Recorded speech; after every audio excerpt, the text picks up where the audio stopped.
Ladies, gentlemen, and friends beyond the binary, I haven't set up my transition thing. Welcome to the Monday Discourse for today, December 14th, 2020. Hey everybody, I've got my nice little coffee here in my little Mexican mug. Love it so much. And yeah, hi everybody.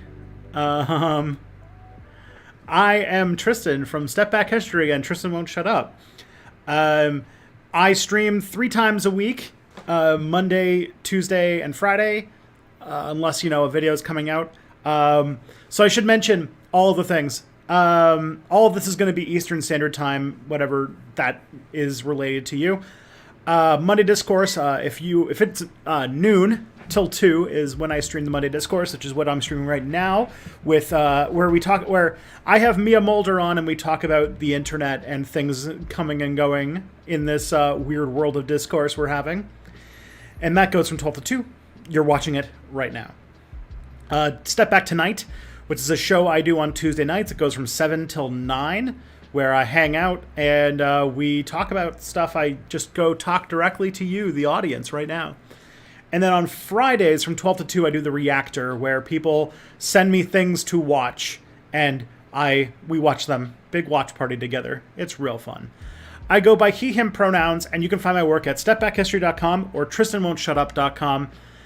If you are on Amazon right now, I would recommend that you if you are on Twitch right now, and you have Amazon Prime, that's the correct things to say.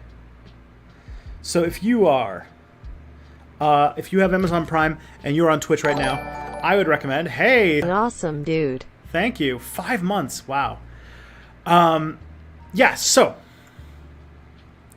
if you have Amazon Prime, you get 1 free Twitch Prime subscription every month, which you can use every month to help out some creator.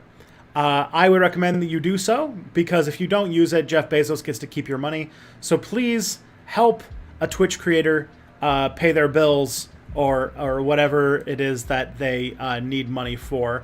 And if you choose Step Back, I recently bought a house, so you're helping with mortgage payments, and you're here for feeding this little guy over here. So thank you very much for helping out, just like Lugster just did.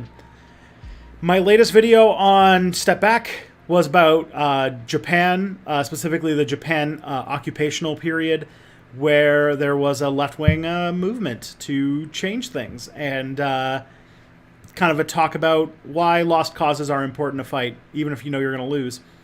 And my next video for Step Back is going to be, hey, Alex Shendy, thank you for following. Welcome to the Orc Gang.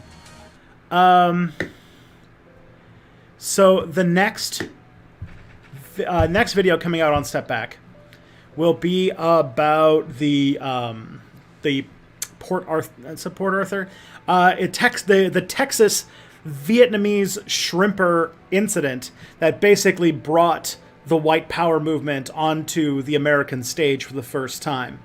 And I talked about it briefly in my video about the Vietnam War, but I'm going to be bringing it back and talking about that story more in detail for my next video, which currently has a date of release of December 28th. So I'm trying to get 2 sort of safer topic videos out of the way before I make a video for Martin Luther King Day on January 20th. So I'm trying to get 2 videos out before January 20th. And my on Tristan Won't Shut Up, I just released, like literally when the stream started, I released a video on Tristan Won't Shut Up. It's about index funds and about financial stuff and investment and that kind of stuff, and how socialism is showing itself to be a much better strategy than free market capitalism, even in the area of stonks and stonk markets. So that's a fun video. It's very much talking about making a leftist bank and leftist index fund and stuff like that. And my next video to come out for that channel, I hope, is we're going to get, what's it called? That we're going to get a video, what's it called? I'm going to do a video about Star Trek. It's going to be very off topic for, like, the typical stuff I do in that channel. So it'll probably do poorly unless you guys, give it the boosts it deserves. But it's going to be for people who don't watch Star Trek, and it's going to be me trying to convince them that they should watch Star Trek. Hey, Alex Shendy, thank you for the subscription. Tier 1 subscription. Thank you so much. You're helping keep me caffeinated through these uncaffeinated times. All right.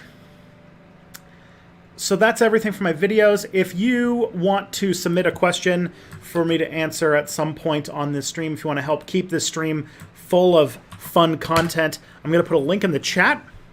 And this is going to be a link to a place where you can submit stream questions. There's currently a lot of them, so it's like almost definitely going to be not answered today, but it will be answered someday. So please help keep the content going on this channel. And also, Step Back has been absolutely exploding lately, so there's probably a whole bunch of new people in the chat. And, oh yeah, on the question thing, sorry. If you have something that I can answer in like one sentence, then yeah, you can ask it in the chat, and I might answer it, but no guarantees. Yeah, so everybody, this channel, like Step Back, has gotten almost 10,000 or like 7,000 subscribers in the last 3 weeks. So it's been a huge influx of new faces, and I am so grateful to see all of you guys here. And so if this is your first time watching this stream, please make yourself known in the chat. We've got a very, very active Twitch and YouTube community that that will be happy to welcome new names and new faces. So cheers. And on that note, let's get Mia in here. That's what you're all really here for.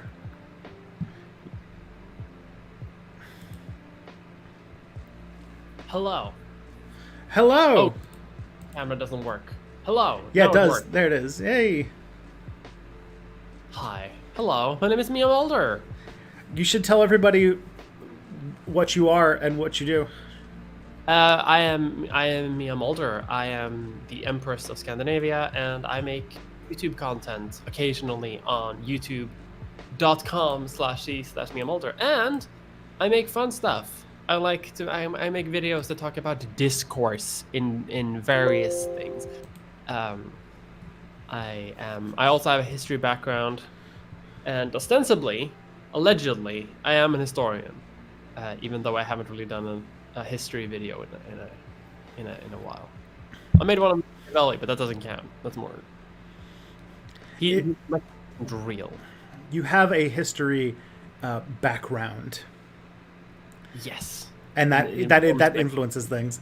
My next video is going to be heavy history, which I'm very excited about. You're just like, all right, the Annal School. Here is the full history of Sweden, and just like this big like you ever like what's it called? This is how history started when it became professionalized in the 19th century. Is there was the Annal School, which was like history is just very long descriptions of countries, and so they'd release these like, here is the 8-volume epic of the history of France, and it's like, you know, almost 10,000 pages of written word, and it's like, oh boy. I actually have a history book from, I think it's from 1908, 1909, somewhere around there. It's fascinating because it is very much like that, and it's supposed to be a sort of like the current history of Europe thing. And it really goes like country by country, being like, this is how the country is right now, and this is like the most recent event that have led up to it, which is interesting. But at the same time, it also has like, because that's also something that like people did in those days, where they would like predict a little bit like what would happen based on the current circumstances. And there's a wonderful page that says like, because of like rapid like industrialization and militarization of the great European countries, and because there is such an intricate web of military alliances, there is basically a mutually assured destruction type of deal. So a great war like the Napoleonic Wars is never going to happen again. Classic. Who could have? What's it called? You know that old mass shooting Onion article where it's like, who could have predicted this would happen? Says only continent where this happens. Yeah, exactly. Someone just said Someone just said, do you realize that you look like the woman from the Black Mirror episode, San Junipero? Yes, I have. I have heard this, and I'm very happy to hear this because she's very cute. Yeah. Also, it's a good episode. It's the one good part of Black Mirror. See, I actually like Black Mirror quite a bit. I know that that is a spicy one these days, but well, I like some episodes. Some other episodes are really just like the best episodes. Own bad. Black Mirror gets really good when it's talking about the horrors of brain uploading, like Black Museum and White Christmas, and I would even say, even though I know this is a bit spicy, that the episode that has Miley Cyrus is like a legit great episode. I agree. I thought it was great too. Yeah. Cause like what's it called? It's like it feels like a 2000s Disney movie, like a 2000s era Disney movie that we like, but like it's like also like really dark and about like death and all this kind of stuff. It's like, holy, this is amazing. And then yeah, and you get to see the cute robot swear, which is fun. Like it's a fun show. I can't imagine what the fuck they're going to do now though, because the world is. Like, how can you be more dystopic than how the world just isn't right now? That's true. Although I guess they said the same thing in 2016, but I mean, to be fair, there's a whole thing about how like whenever times are good, we tend to like media that is depressing, and that when times are bad, we tend to like media that's uplifting, which means that Black Mirror has sort of like lost its thing. On the note of like old books, though, I wanted to mention something very funny, which was I was writing an essay on the Russian Revolution for undergrad, and I don't know, I don't think I've drawn too much attention to this, but I went to a very, very shitty undergraduate school, like a very small school that had fewer people than my high school did, and it had a library with a budget of $1,000 a year or $1,000 a semester for books. So when I was at the library doing research for this essay, I literally found a book on the bookshelf that was published in 1917 on the topic of Russian Revolution, and it was so fucking weird because here's what happened. It was a book that, like, you know how for some reason some like political pundits can write books like really, really fast on a topic? Yeah. This was written after the revolution, like the liberal revolution that happened earlier in the year, but before the Bolshevik one. Ooh. And so it was like, this is the story of the Russian Revolution and how democracy came to Russia through this this thing that like just happened. And but it came out like before the October Revolution, so it was like, that's so interesting. Yeah. And I was like, this book is a fucking antique, and it's just on a school library shelf. I know. Sometimes you just find like weird shit like that, like in the oddest of places. Yeah. Oh man, so that was interesting. It was very interesting. Yeah. Remember when Matt did that video about why Obama isn't as great as libs want to remember? Do you think it would be a good idea for you to do a video like that for every post-war president? I have been wanting to do that. I had this concept for a series called Every President Was Bad, but then I then realized that it might not be like that. That might need to be its own channel. So it's on my like freezer of like things to make someday. I feel like a lot of YouTubers have that like compendium of video ideas that like sits on a shelf, and we just add things to but never actually retract from. Yeah. And sometimes it's stuff like this because it tends to be videos that are like, oh yeah, this is a good video idea. Nobody on my channel would watch it. This is not Every President Was Bad would be like, I don't know, I just feel like it just feels like a topic or a series that would have so many episodes that it would be easier to make it as its own YouTube channel, as sort of a limited run series thing.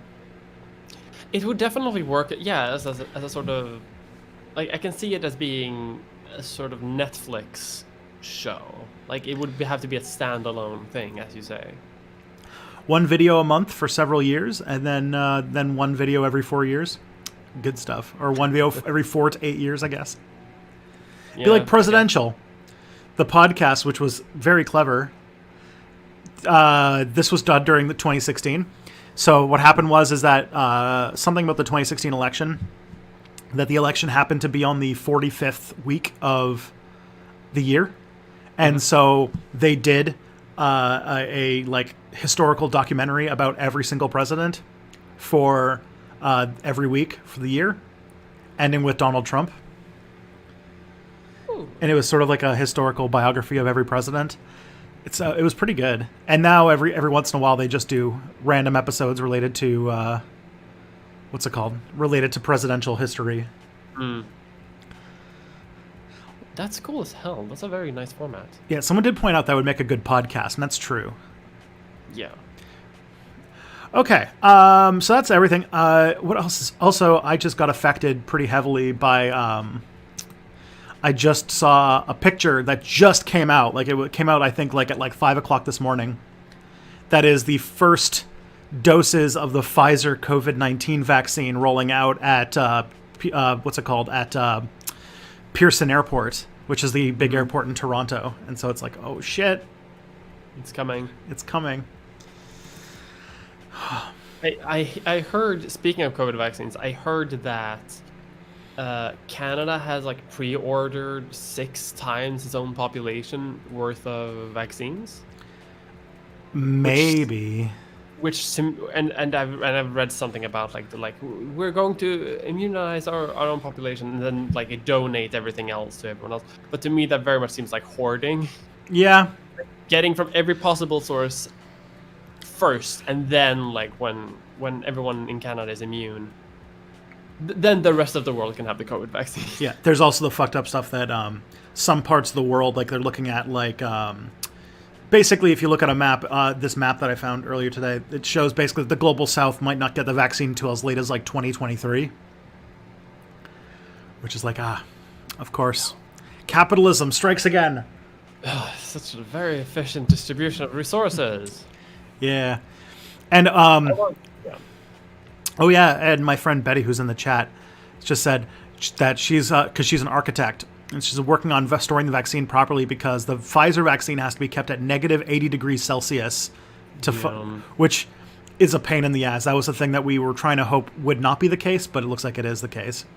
At least with that vaccine, I heard that the AstraZeneca vaccine is like the one that can like be properly transported without like a massive fucking hassle. But it is also one that is like slightly less effective than the other one, so therefore people are like, it's a shitty one. Even though it's still good, like it still help, and its manufacturing is going to help people.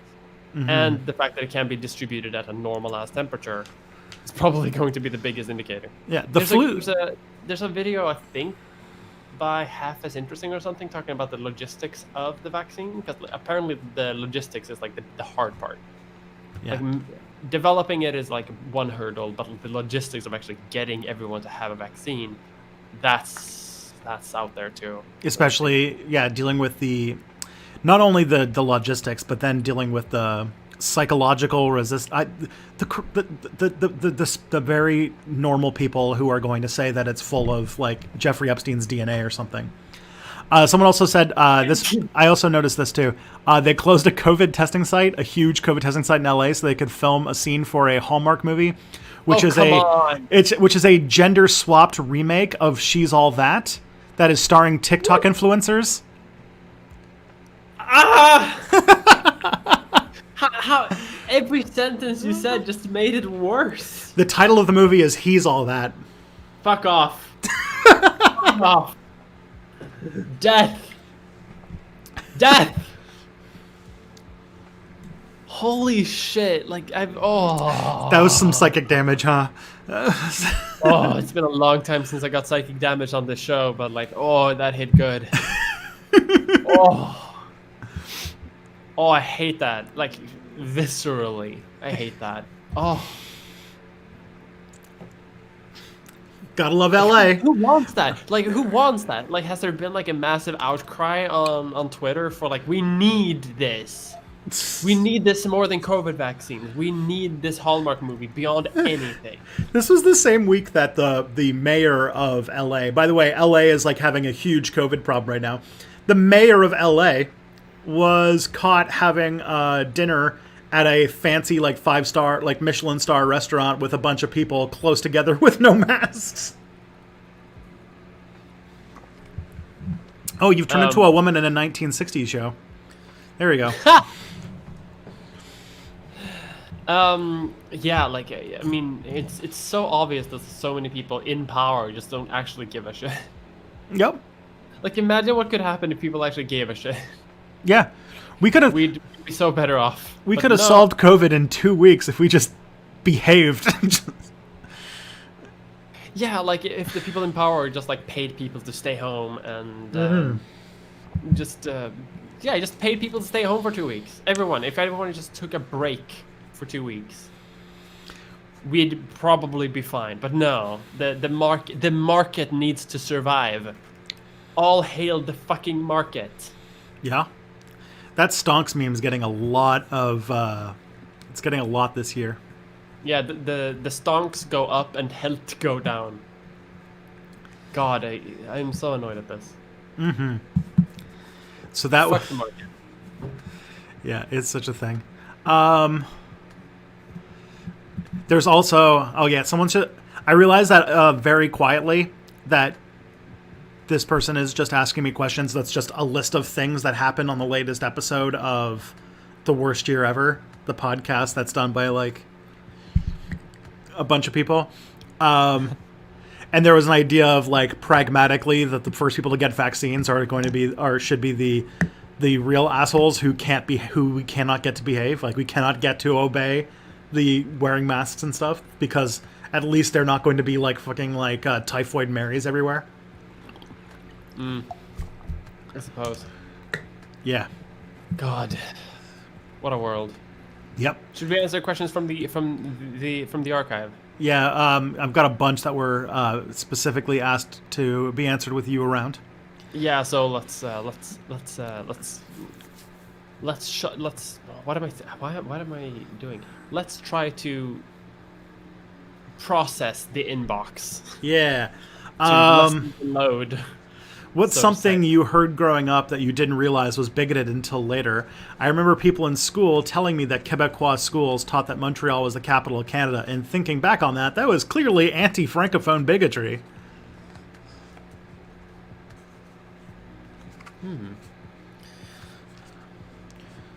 Something was clearly bigoted. Well, I mean, people talk shit about Romani people constantly in my upbringing. Yeah. I remember hearing in school that like those people, you know, they can't behave. They just steal more than other people. They're you know, they don't want, and they, you know, they don't really want to be part of our society. So, you know, the way we have it right now is the way that's best for everyone. Grotesque. Then I went to high school and realized, oh shit. Of course, this is the They just want to be worst treated. response possible, basically. Turns out they want to be treated like people, like everyone else. Turns out that people just want to be treated like freaking people. Big revelation. Yeah. To 16-year-old me, I guess.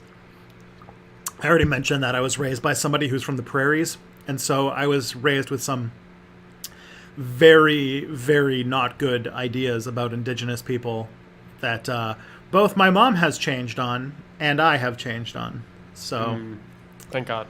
yeah. Because, yeah, there's a... Oof.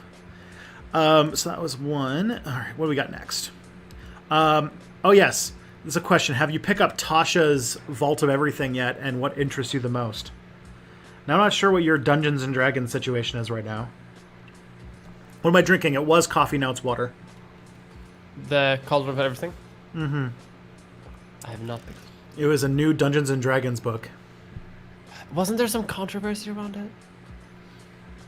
I heard something about controversy. Or am I completely wrong? Kind of. Well, not controversy, but like... Remember Orkgate a few months ago?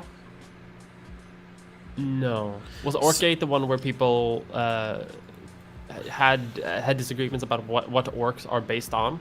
No, this was somebody looked at like the way that they described orcs as a race in a Dungeons and Dragons book about like playable orcs, and it was like written like it sounded like extremely racist, like the way that you would talk about like these are like a savage people and most of them are evil, but like a few of them can be redeemed to be partially empathetic and stuff like that.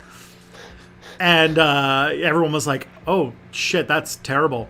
Plus, also there was the racial stats, and the racial stats gave orcs a -2 intelligence. So what happened is that I think D&D did something very smart, which is that they're first of all, they reprinted all their future editions of the book have been reprinted, and then as that occurred, they changed it so even the base orc does not have the -2 intelligence anymore. They released a book called the Wayfinder's Guide to Wildmount. I have it back there somewhere. But they released a new orc that has no intelligence debuff. And then the next thing, and I think this is the smart thing they did, they've now made a new rule system that you can use so that when you make your character race, when you like now they're basically getting rid of the idea of stat bonuses being attributed to your race.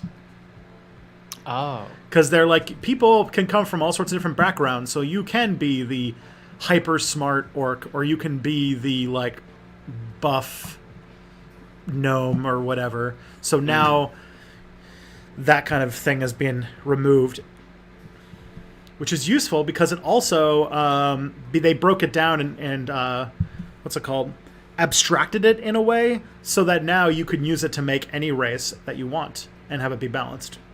Nice. Well, that's good. I feel like that opens up for more like role playing. So what's the deal with the Tasha's Cauldron of Everything? Is that where the new rules are in? That's where they've outlined the new rules. Tasha's Cauldron of Everything is like the second of these like. There was another book that came out in 2017 called Xanathar's Guide to Everything, and they're sort of like expansion packs for the base game of Dungeons and Dragons. So it's a bunch of like new optional rules and a bunch of new subclasses and things like that. So that's sort of the thing that they've changed, or that's one of the things they've changed. They've also added a bunch of like stuff to do with like psychic powers and cool shit like that. So it's pretty fun.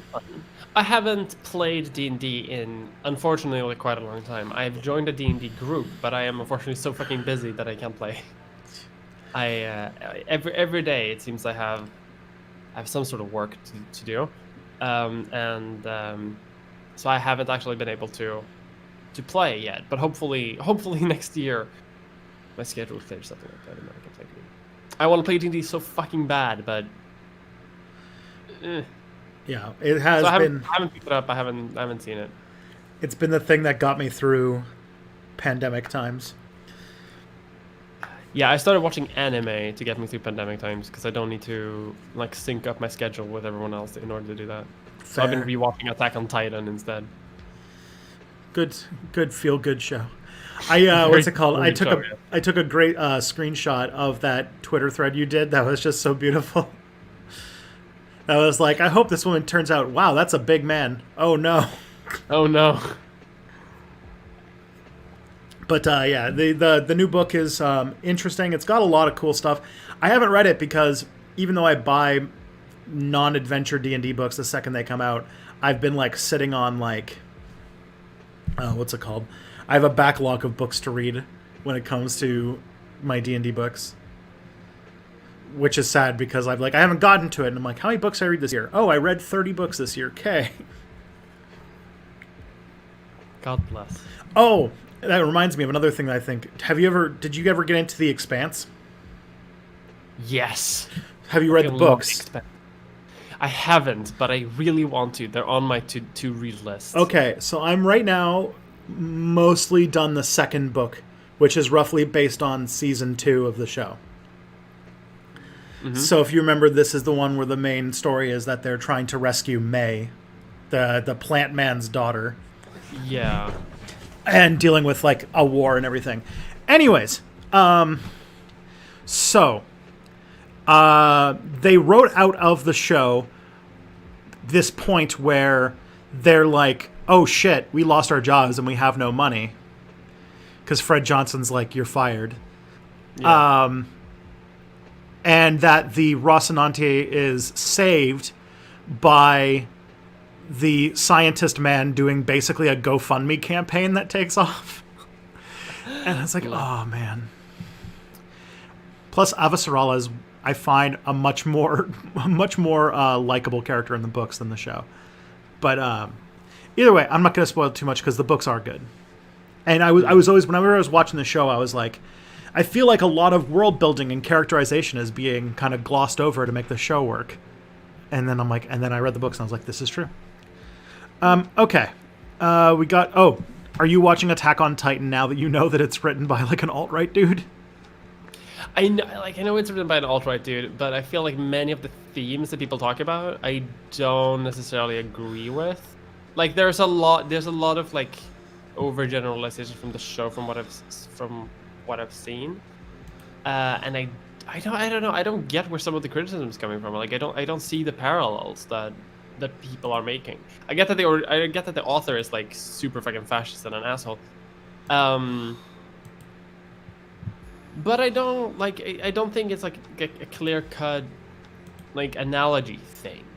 You know, I don't think this is like a fascist show doing a fascist propaganda. To me, I don't know. To me, it's just a show where people fly around and kill big people. Yeah, I watched it. That's sort of how I feel about it. Like, I'm not gonna like spread it around the world and say like, oh, everyone should watch this shit, because it's totally like non-problematic. It's probably a little bit problematic, but like, you know, the boy turns into a big man and he punches other big men while people fly around.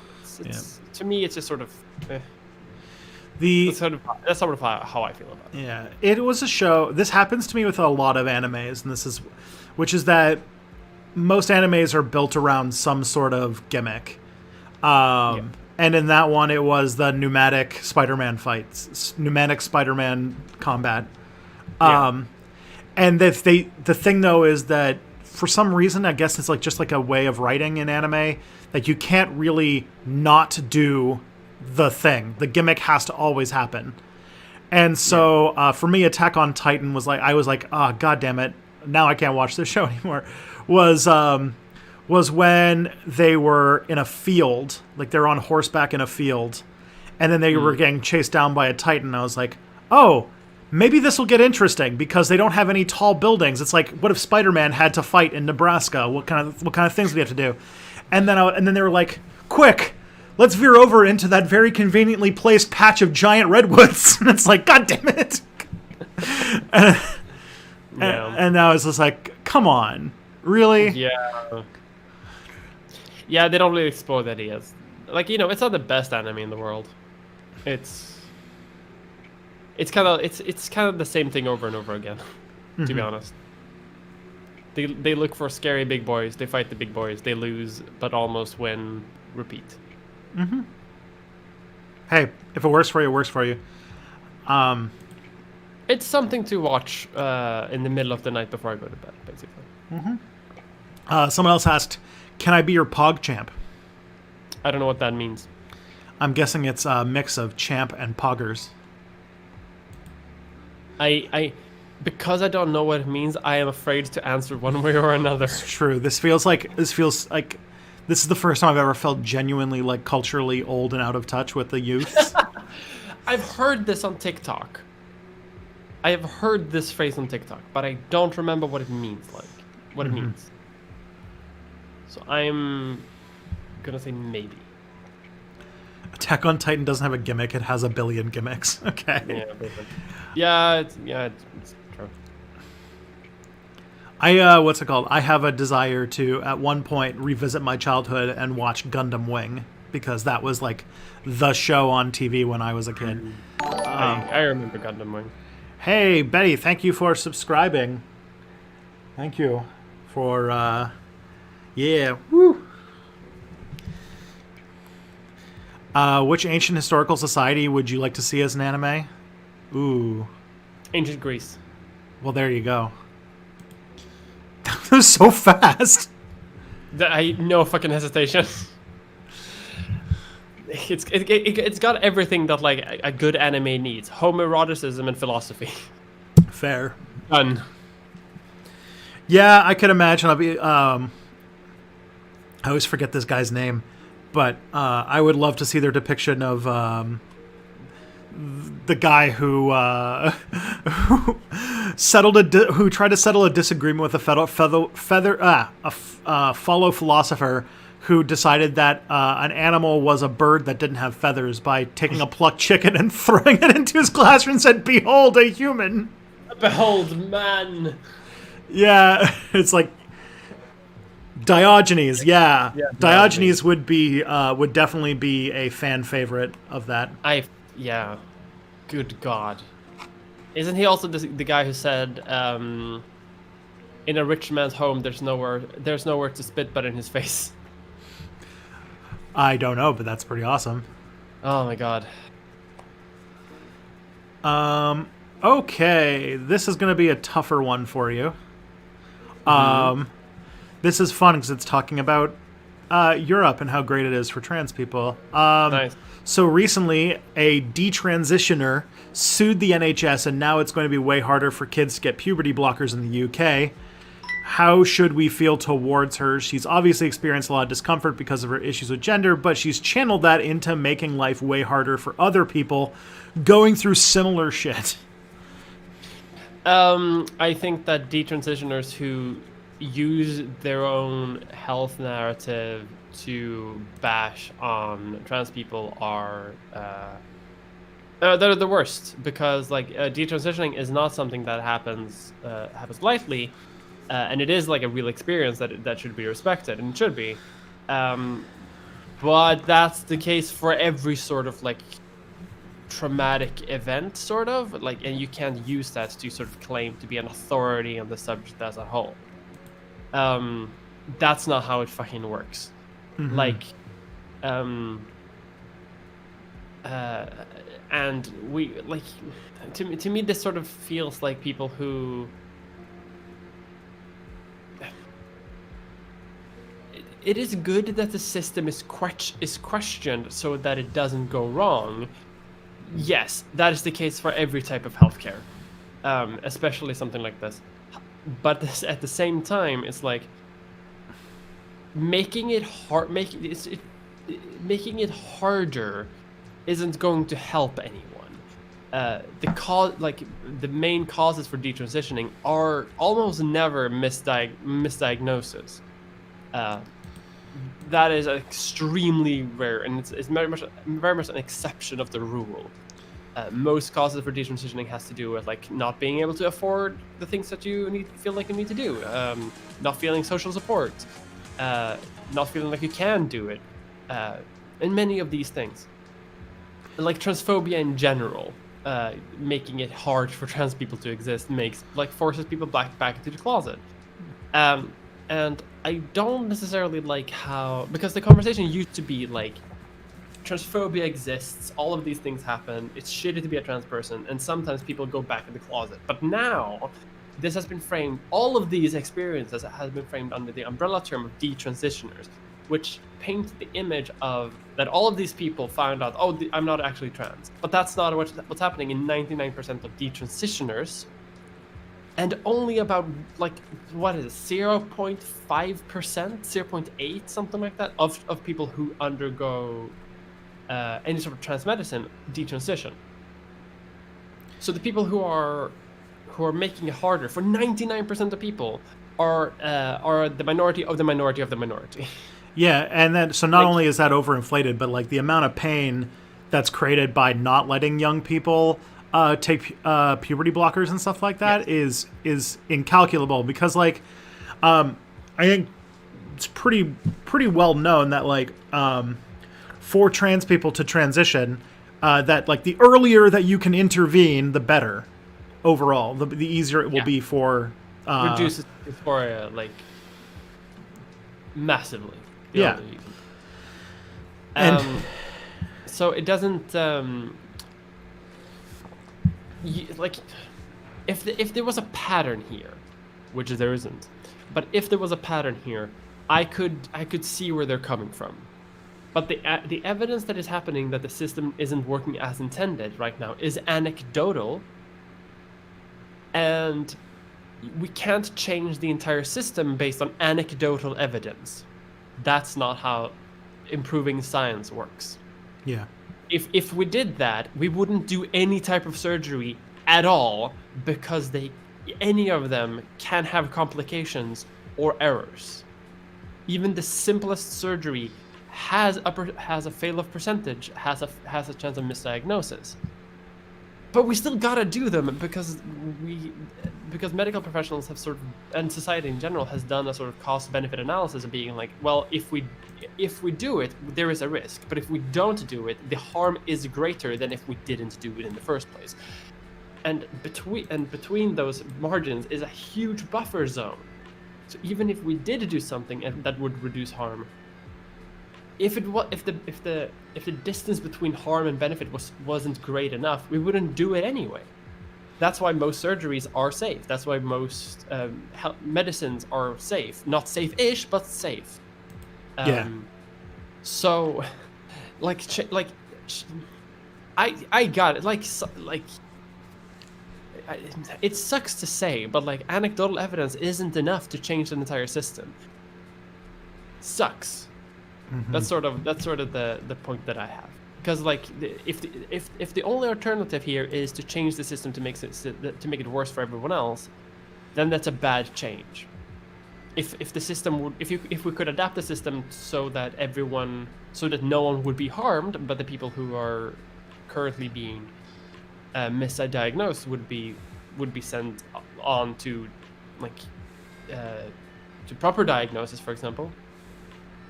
That would be great. That's what doctors are doing constantly. That's sort of the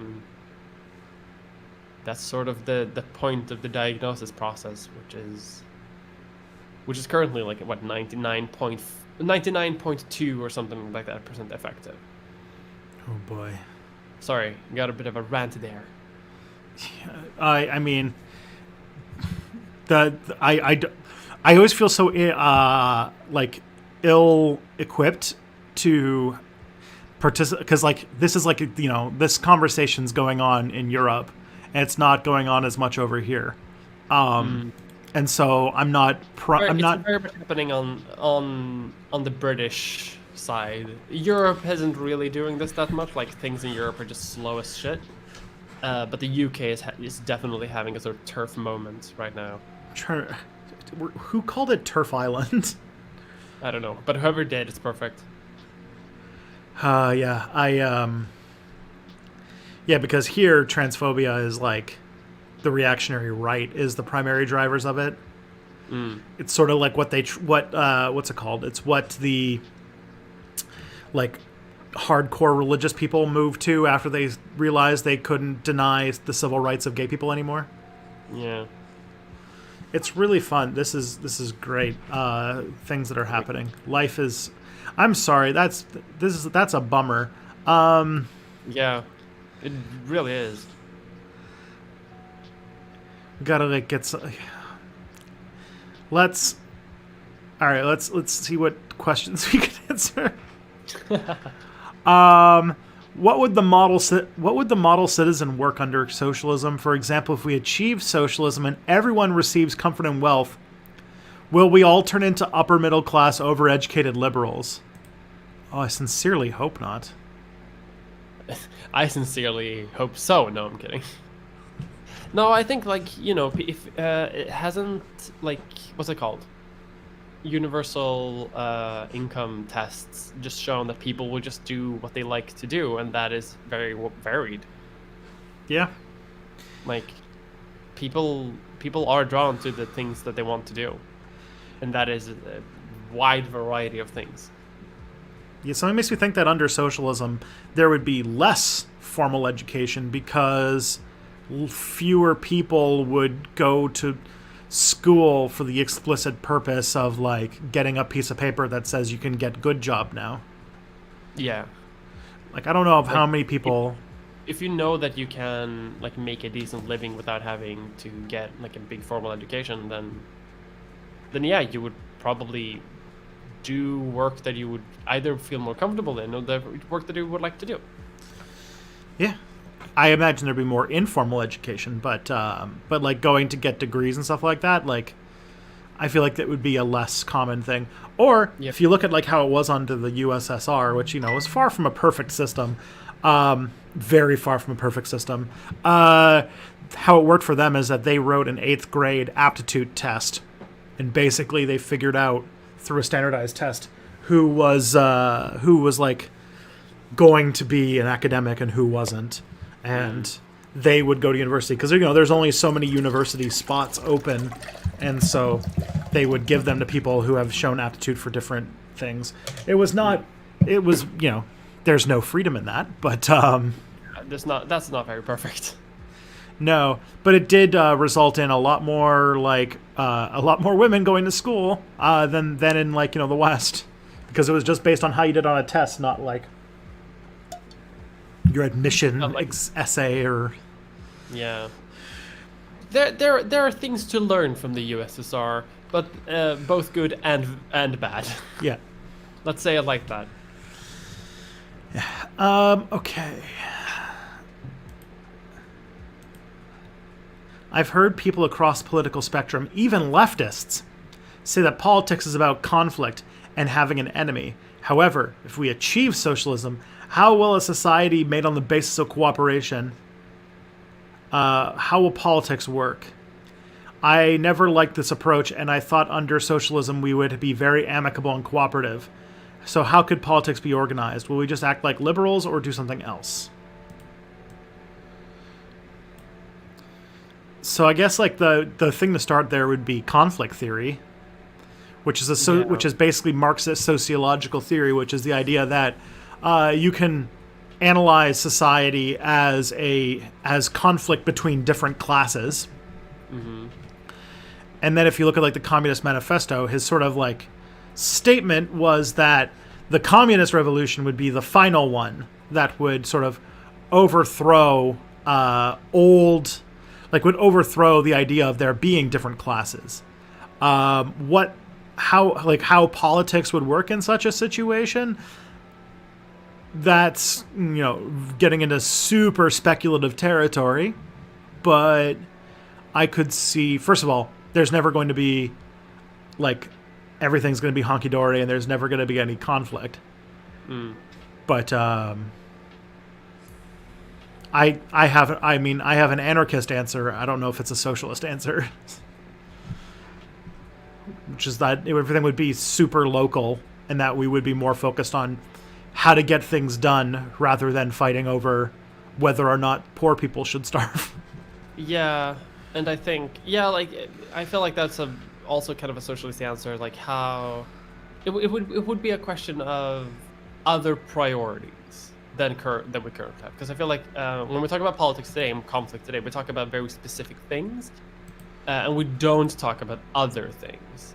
Mm-hmm. And under socialism, we would probably talk about those other things. Like, we don't really talk about infrastructure today. Like, we don't really have politics about infrastructure. Everyone just agrees, like, yes, infrastructure good, but no money. Like, left, right, all over the world, basically. And when I say left, I mean like the Democratic Party. Are all agreed that like infrastructure good, no money. And in a socialist society, I feel like that's sort of where politics would go instead. Like we wouldn't necessarily talk about like how to get free healthcare. We would talk more about like how to improve the road connections between, or like the train connections between these various posts. Like should we focus on high rail, or should we focus on like these things? Like, that's sort of where I think it would go instead. I think it wouldn't change that much unless something very radical happens to our fundamental way on how our society operates.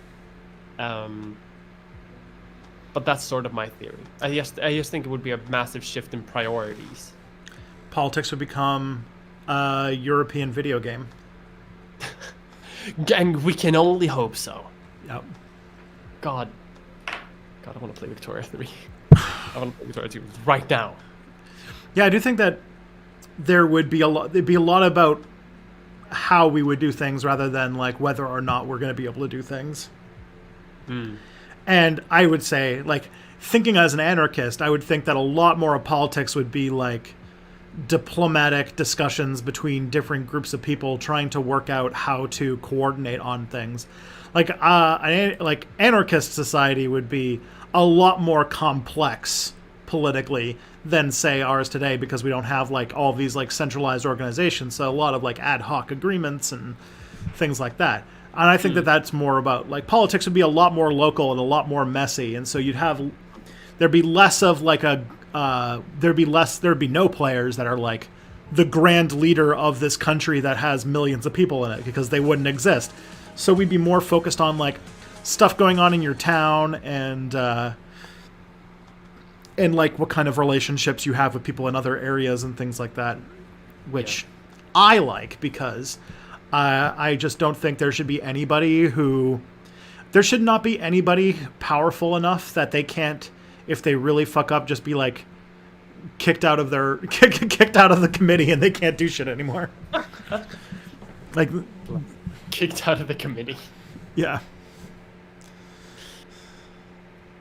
That's like the thing. Okay. Now here's a fun question, and I have a feeling I can guess one of these from you, but not the other.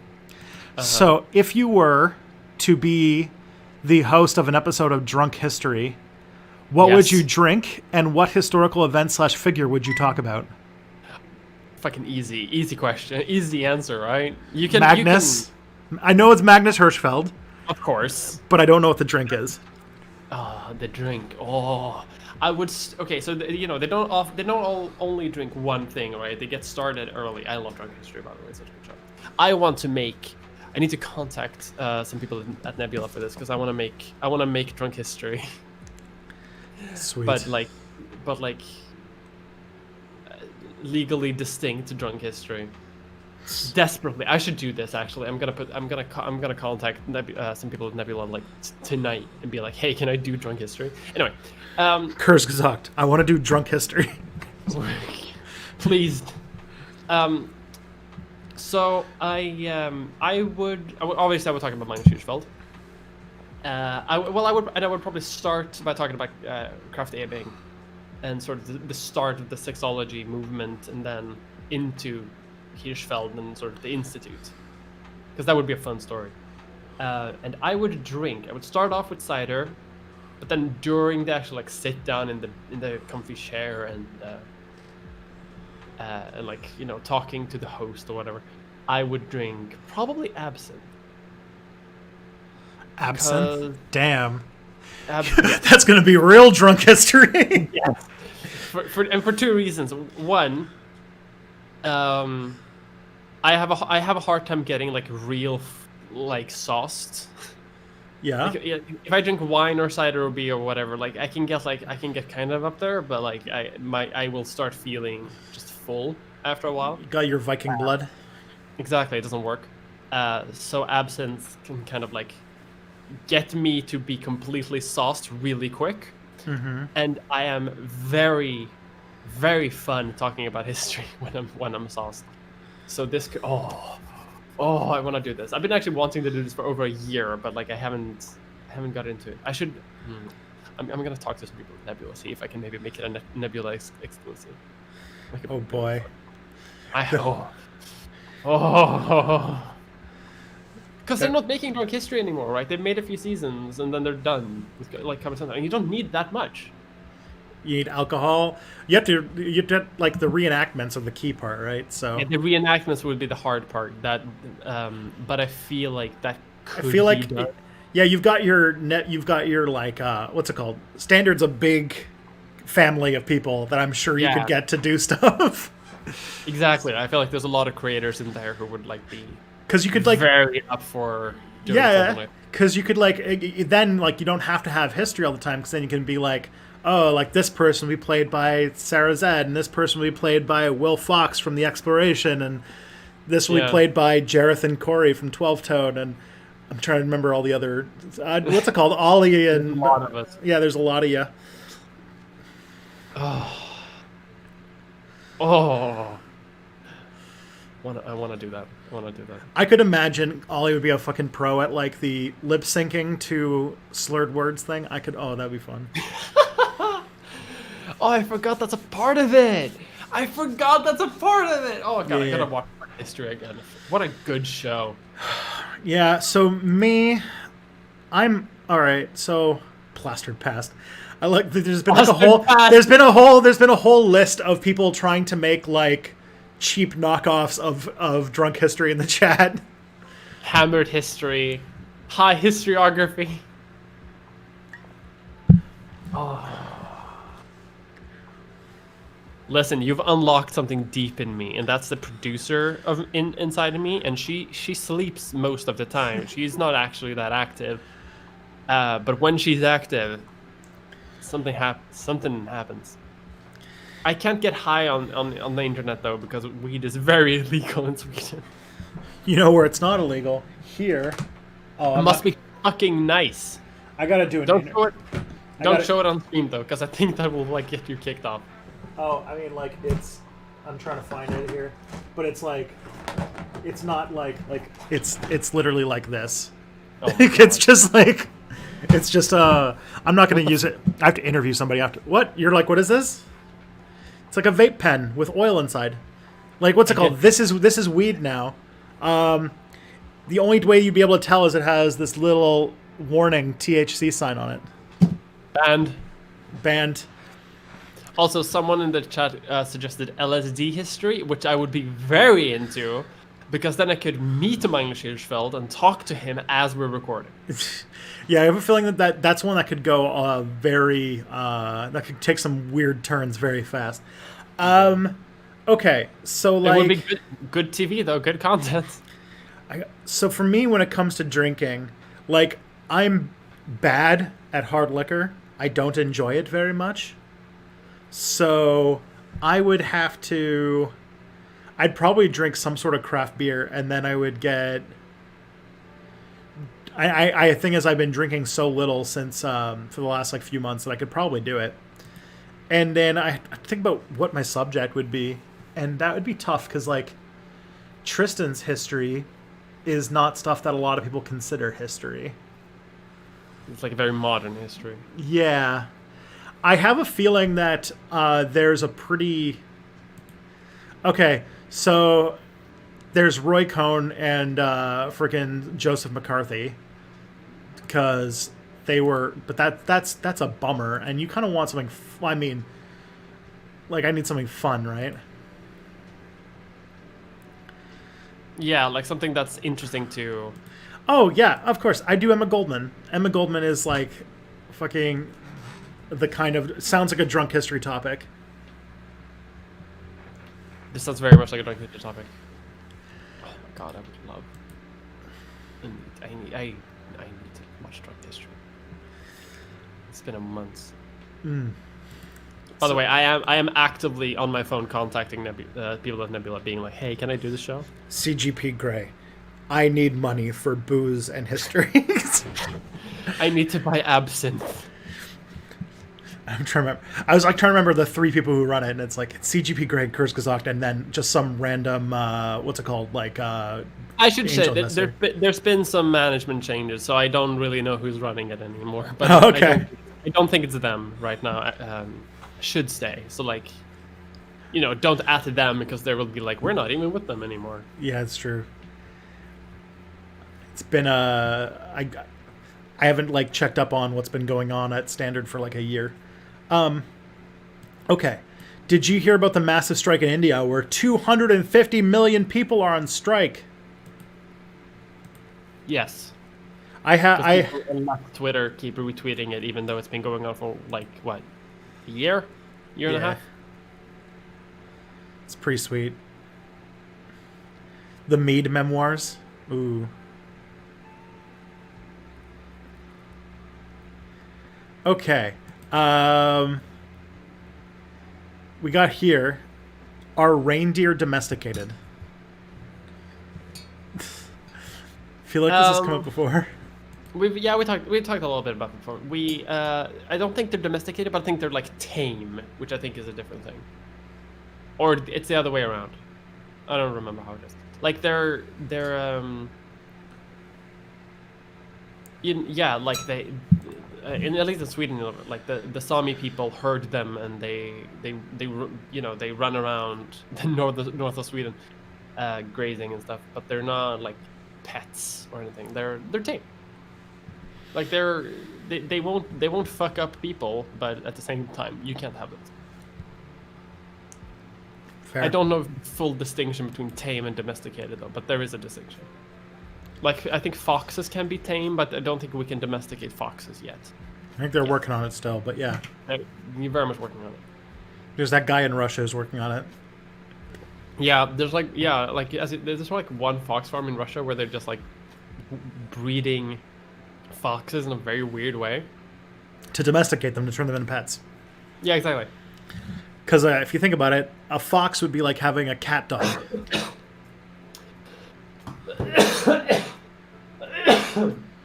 Apologies. No problem. COVID. Yeah, next one is controlled burns as a means of forest management. Question mark.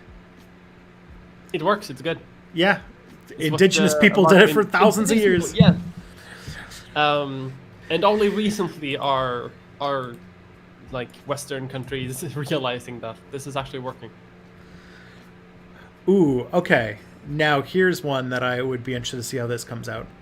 Can there be Scandinavian unification? Would it be politically expedient? I mean, there could be, but there's really not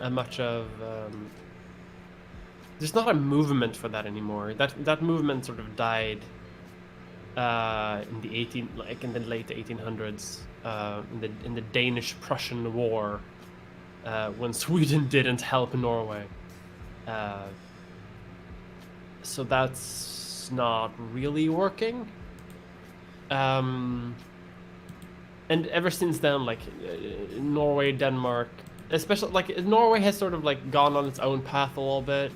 Denmark and Sweden, yeah, like we have the Nordic Council, and we're all both within Europe, but there's really not a sort of like sense of that like we are the same, like people, the same group, you know, and you kind of need some form of that for unification. As I say, Norway is not giving up that capital fund to any, or not sharing that capital fund anytime soon. Absolutely not.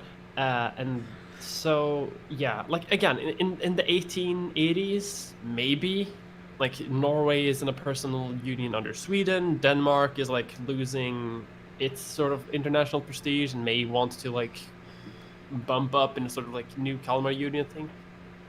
But I don't see it happening. Like the age of unification is over, and I don't think it's gonna happen.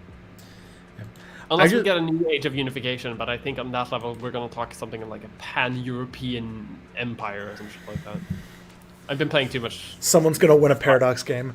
Yeah, Paradox game. But like I don't think it's gonna happen. So there's two. I don't think. There's two bits of discourse that have popped up on Twitter that I want to mention, which is one, somebody took a picture of like a store that has a sign on it that says no Democrats allowed, but Democrats is spelled Democrates. And so everyone's making jokes about Plato and Democrates. But the other one is that, now this is like very unconfirmed at this point, but the rumor mill is going real hard that apparently Julian Assange may be pardoned today. Or soon, anyway. That's interesting. Assange, though. Yeah, that Donald Trump might pardon Julian Assange. Why Assange? Snowden I get, but Assange? I don't know. That's weird to me. Mostly, probably because he leaked all the Clinton emails or something. Is he in? Hang on. Is Assange? Is he still wanted in Sweden? No, he's not. They dropped those charges. Did we? If I remember correctly, yeah, they dug into them and they weren't all that strong or something. I don't remember. Yeah, in November of last year. Damn. Huh. Interesting. I don't know. I don't know enough about Julian Assange honestly to make a value judgment about that. But I feel like Assange is, I don't know, worse. Like, I know that people talk about like Snowden and Manning being traitors and stuff. But like Assange seems more like the type who does it not for the public good and more just because he's like a massive troll. Yeah. The only thing that's good about Assange getting pardoned, and this is that the thing that he is being charged for, the way that they're interpreting the Espionage Act, is that if he is found guilty, it would like seriously fuck up the legal protections that journalists get. Oh, that's not good. Yeah, so yeah, I guess there's points here.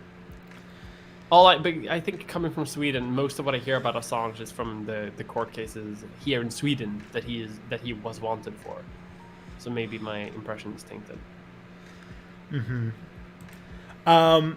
This is another question. I don't know exactly where this comes from or why it's here, but do you fast on Mondays? No. What? I don't understand it. I don't fast on Mondays. I have heard a lot about intermittent fasting, but I don't do it.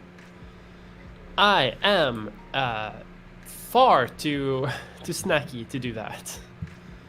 I need to snack constantly.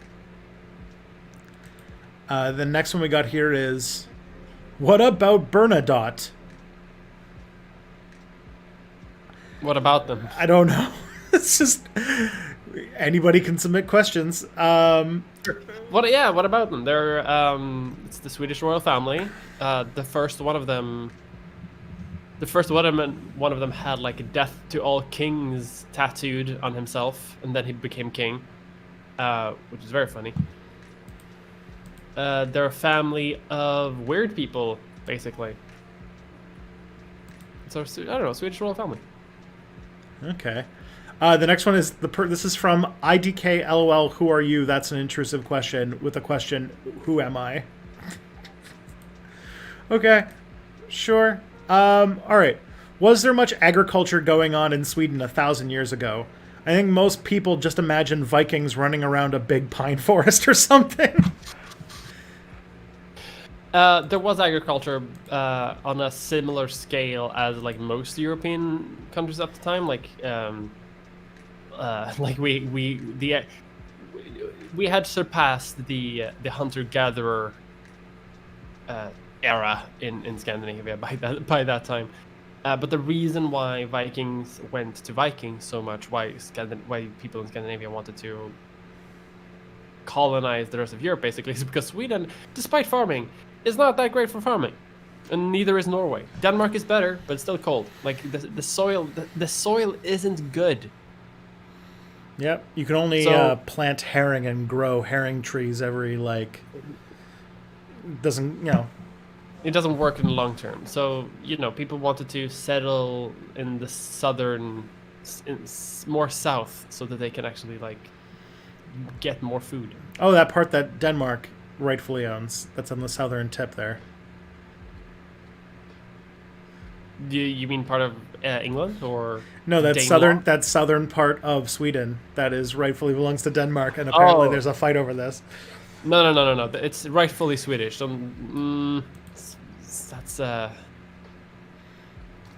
That's Swedish land. We fucking took it. You can try to take it back. There's a story there that I don't know, but well, basically, if you don't know, if you watching this wondering, Sweden and Denmark have had more wars between each other than any other nation, than any other two nations in world history. Yeah, China and Japan, France and England, Germany and France, whatever. Doesn't compare. Sweden and Denmark used to go to war all the goddamn time. Fun. For like 3 meters worth of land somewhere in Europe. Makes sense. That right now you can drive through in 20 minutes. Well, I have to actually make a quick run to the washroom, so I'm gonna hand over the stream to you. We're gonna have the Mia zone for a bit. Mia zone. Hello. Oh my god. I have complete autonomy. Hell yes. I can do whatever I want. Hey, what are people doing? What's up? If you have any I don't have access to the questions because Tristan has that in the archive and I don't have that. So if you have any very short questions, jump them in chat and I will try to answer them for myself. Release the absinthe. This is water, not absinthe. I like it. Best Clash song. Don't know what the Clash is. Well, it's bad, isn't it? I don't know what music they have made, so... release the drones. Release the hounds. Vote UKIP on a mosque. Oh my god. Well, that's pretty shitty. Who is the streamer here? The streamer is Step Back History. Who is Tristan Johnson. But Tristan is elsewhere, so I'm doing that. Tips for Victoria 2. Tips for following Scandinavian Victoria 2. You play with the historical flavor mod, HFM, or HPM, either way. You invade West Africa so that the tropical wood gives you money. Instantly abolish slavery. Use the discontent to grant everyone cultural rights and like do reforms because you need that, and just spam prestige until you can become a great power. Sphere everyone, and hope that Prussia doesn't attack Denmark too soon. What were we? It sounds like EU4 or Victoria 2. Oh. Someone is saying that I need to do more interviews so my Wikipedia page can be expanded. I want to do more interviews, but I'm like bad at it. No one's asking me to do interviews anymore. I'm not even close to as famous. I think Sir Zhao Zhao is taking personal responsibility for maintaining your Wikipedia page. I'm fine with it. Your what Swedish are my Wikipedia thoughts on the new page. Cyberpunk game? The new Cyberpunk game seems trash. It does seem to be a bit of a mess. I always had to be like on special extra good behavior because I have a friend who was like extremely psyched for it, like booked time off work for it and everything like that. Yeah. But it's got some jank, I've heard. It's got some jank. bugs.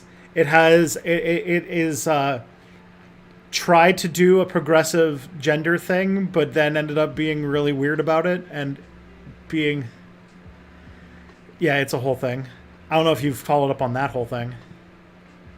Not really. All I've heard is I haven't really been hyped for it at all, and so all I've heard is still like rumblings, and then it came out and just it's trash. So I've just been enjoying watching from a distance. I never had an interest in playing it. I didn't really like Witcher 3 either, so I feel like Basically, it's cyberpunk, so everybody can mold their flesh any way they wish.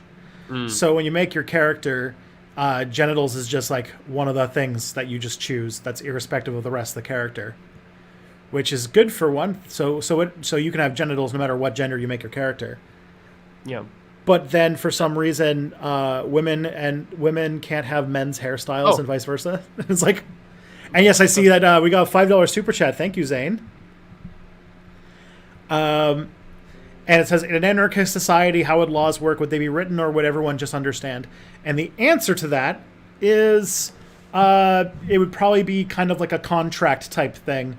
That they would be small enough that it could be contained in like a document. And the way that... Like a Google Doc. Yeah. So like right now, if you join like some of those like communes in Spain and stuff like that are pretty much run anarchist style, they just give you like a little contract to sign that are basically just the rules of the land that you voluntarily accept. That's about it. Please be good with the vibes. I promise to vibe good. Yeah. Okay, could you give me a recommendation to start reading about anarchism and socialist thought? And I've already seen some of your videos on it. Isn't the meme to read Kropotkin? The bread Like book? if you want to go like in the deep end, I mean that is like the book that people keep talking about. Yeah, the bread book it's pretty accessible. I mean, it's for a book that's like over 100 years old.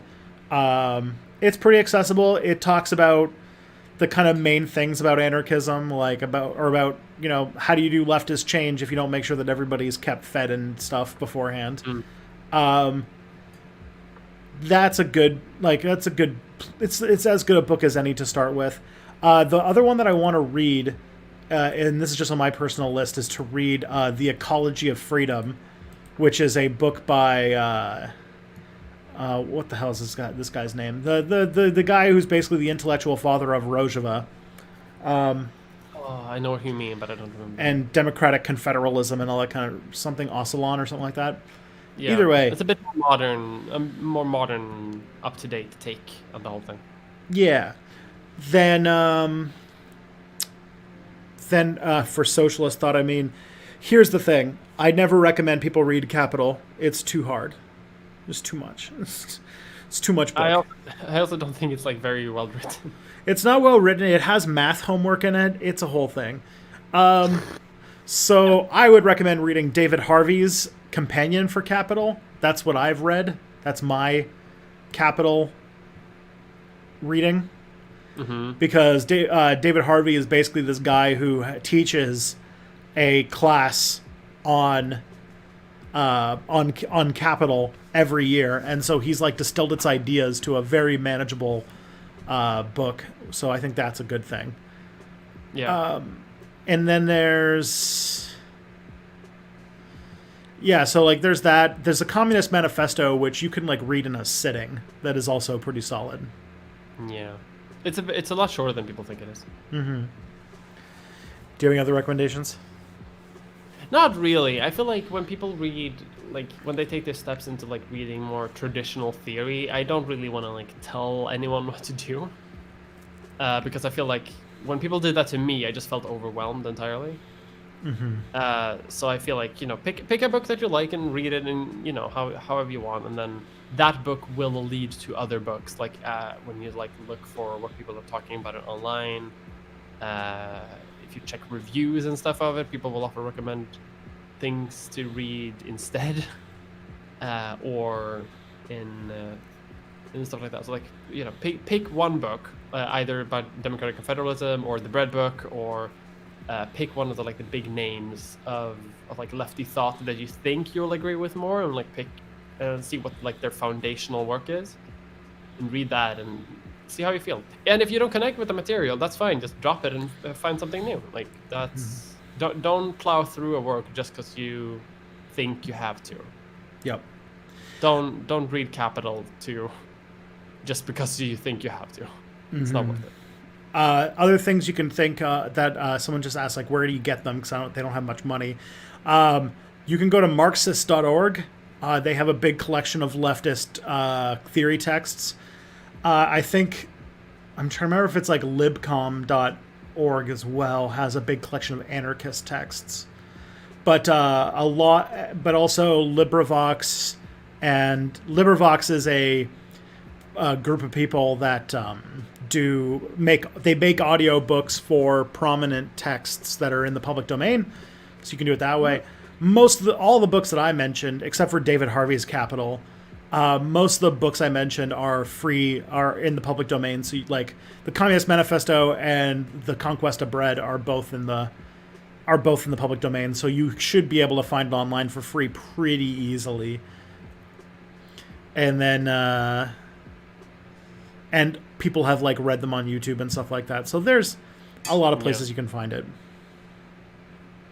And also, like, once you've done all of that reading, I'd also suggest reading stuff of other lefty writing, even if you don't agree with the thinkers themselves. Like, I have critiques, for example, of Lenin occasionally, but Lenin is like an interesting read, and like it gives you a sort of insight to a worldview that even if you don't agree with it, you can still learn something from it.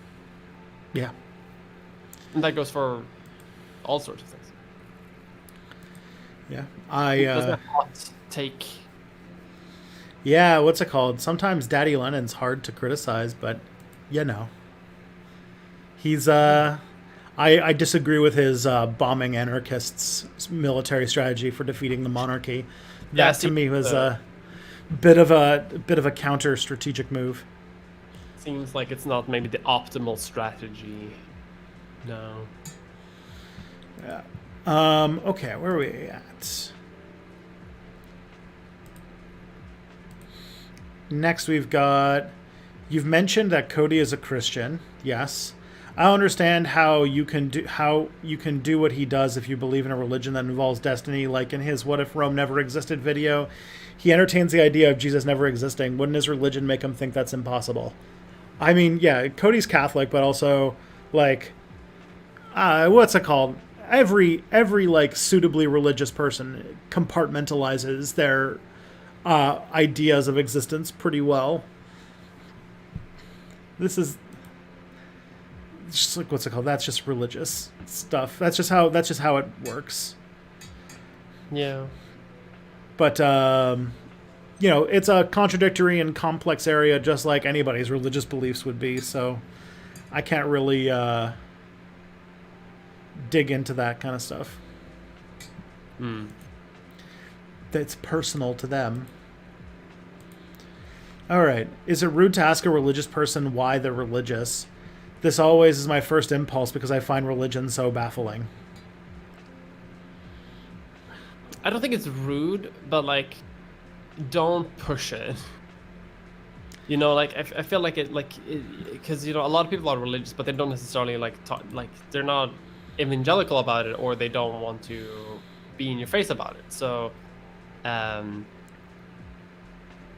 if the opportunity presents itself in conversation, sure, but if they say no, don't want to talk about it, don't push it, because that religion can also be a very personal thing. So I feel like precisely. Yeah, some people are very private about their religion, and some people aren't. Yeah, some people are very open about it. They'll gladly tell you. They probably tell you before you even ask them. But then we have other people who just don't want to talk about it. Yep. Done. Suppose Chernobyl ever happened, would the USSR have survived slightly longer without the negative backlash?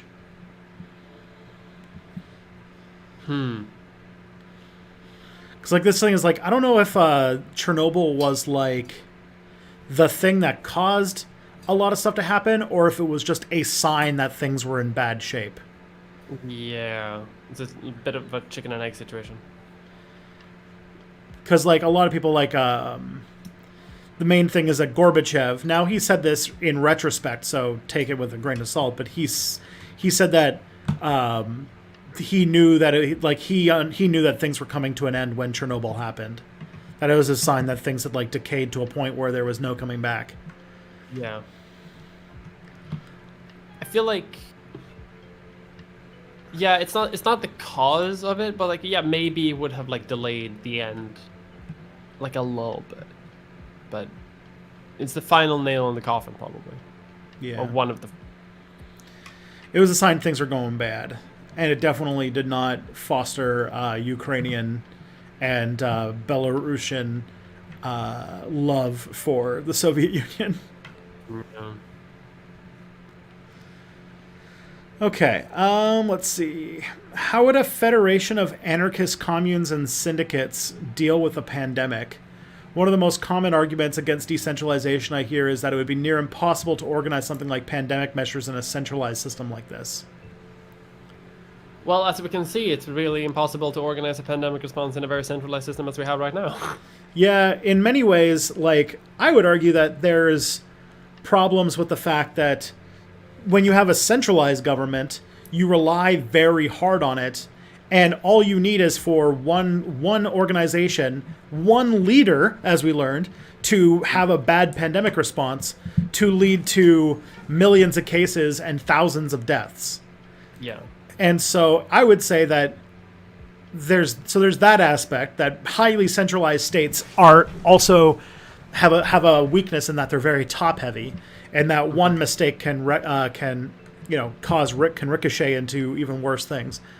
But also, I would say too that under an anarchist sort of organization, that these communes and syndicates have motivations other than economic growth, and because they're small and local enough, they're also they also kind of get, like, I always want to keep organizations small enough that you can't sort of abstract people into like a just a generic them, and so in that sense, you'd be able to handle things much more with the local nuance and things like that at home that you could figure out yourself.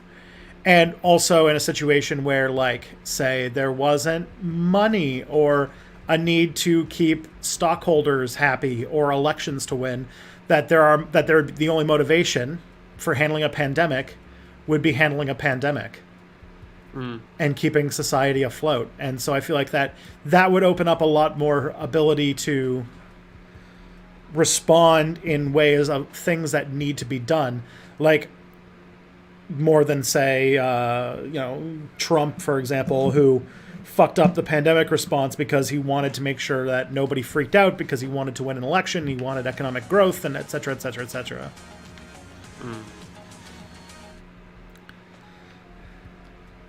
And that if somebody fucks up too, they're only fucking up for like a general, like what's it called, to a limited scope, I should say.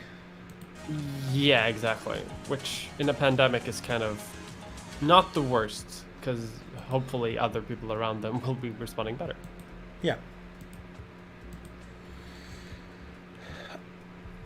See, the thing is, like, every time somebody is like, oh, like, you need a huge state to do a thing, I always think of like otherwise it would be fucked up. And it's like, well, like, the thing is, like, they're like, the reason, like, I'm just a big fan of distributed networks, and I think centralized networks are very vulnerable because, all we would need is somebody to destroy like 100, like, all we need is for someone to kill like 100 people, and a country of 37 million people would be in complete disarray.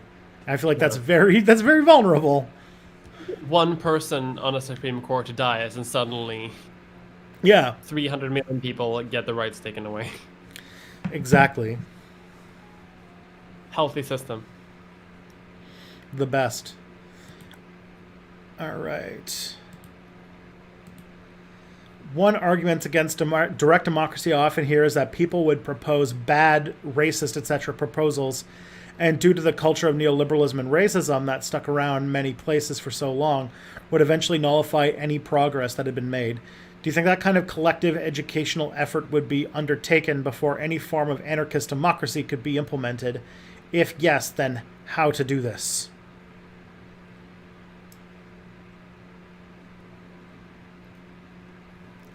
Do you have an answer here? I really don't. I don't know. I mean, a response to me comes to mind is just that it is definitely something to be concerned about.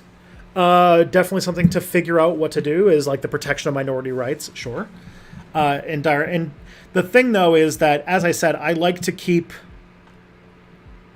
the organization of humanity small and local, which could mean that different communities, a lot of different communities, would be self-management. Like, you wouldn't have, people in community A dictating what community B are going to do because there's just more people in community A. But on top of that, you keep things small enough that it's within something I think called Dunbar's number, which is the amount of people that you can meaningfully have some sort of familiarity with, because then you can't abstract people as a, like, categorize them. And you kind of, and also work on things like resource threat and other aspects. I'm not saying that this is going to be a panacea that will cure all issues in this situation, but it would certainly solve some. And then also on top of that, you have to also look at why does a centralized state ensure that this happens? We just had a long talk about how like minority rights in the UK are being trampled upon by a small minority of people because all you need to do is influence like 100 people and you can dictate policy that affects like theoretically millions of people. Yeah. Like you have to think about it, like even anarchism performing at its absolute worst is limiting itself in scope because you don't have the decisions made by like a one person or even like 300 or 400 people deciding the fates of millions. Yeah, it is sort of damage mitigation. Mm-hmm. And plus, also they are voluntary organizations. So, like, if you are a person who, if you're from community, if you're a trans person and they decide that they're gonna be all turfy on you, you can just be like, okay, I'm gonna go over to this commune then where they don't treat me like shit. Bye. Like, Bye. You're not what's it called, obliged to stay in the country you're in because you can't leave without formally applying to another country and going through a whole process. Mm. You're there voluntarily, and I think that's like an important distinction between anarchists and non-anarchists. It's like you're there because you want to be there. This is the community you chose to join. You didn't just happen to be born within the borders of this land. So there's that kind of stuff. All right.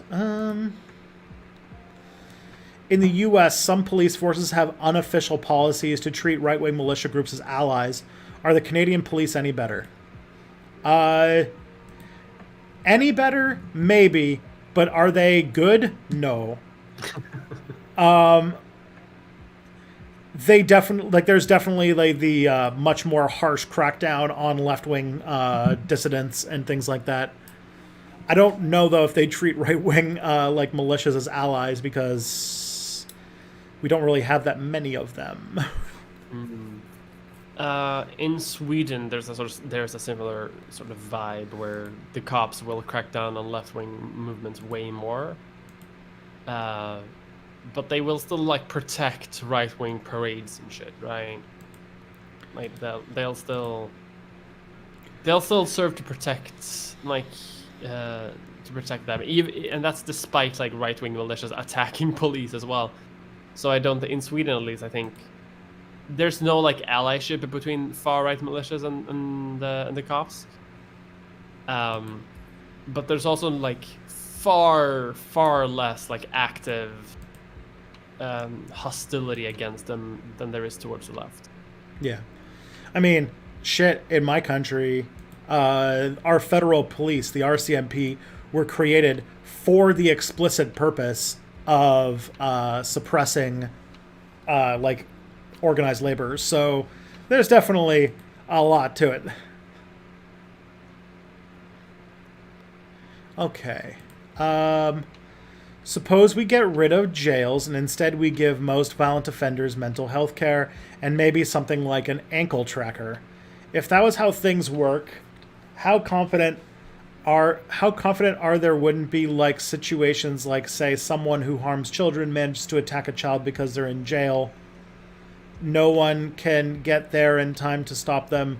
Or is that kind of a thing that would happen on rare occasions, but that's an acceptable evil to not have jails? So the sentence structure of this question is very strange.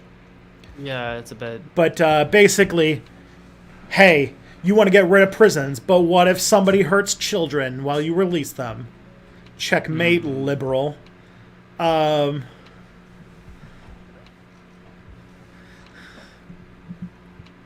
Well, I mean, getting rid of prisons doesn't... What? Getting rid of prisons, like... Even if we... I mean, the people... I don't really get the premise of the question, because, like, people get put into jails because they harm...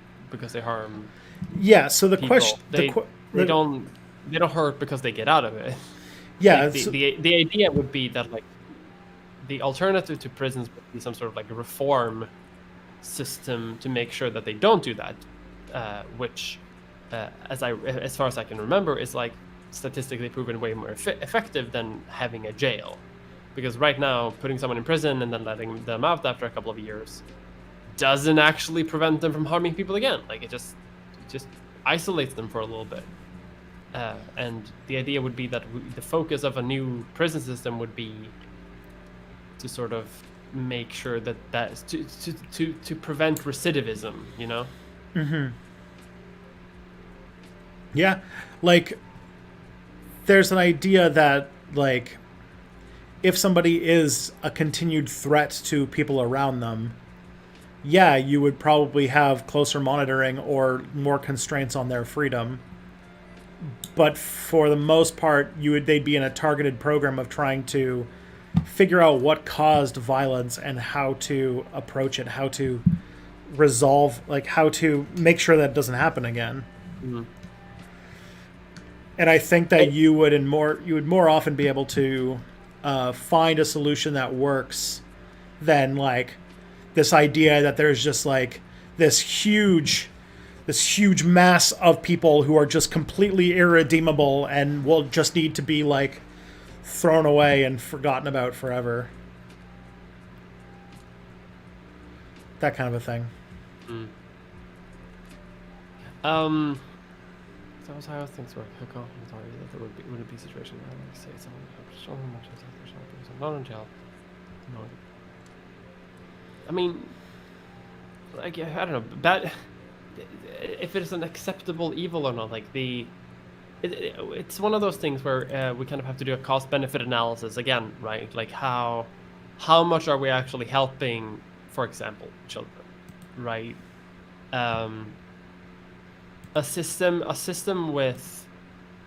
Basically a system with no jails and a system with jails has basically the same outcome in terms of like crime victims, because it doesn't there's almost no preventative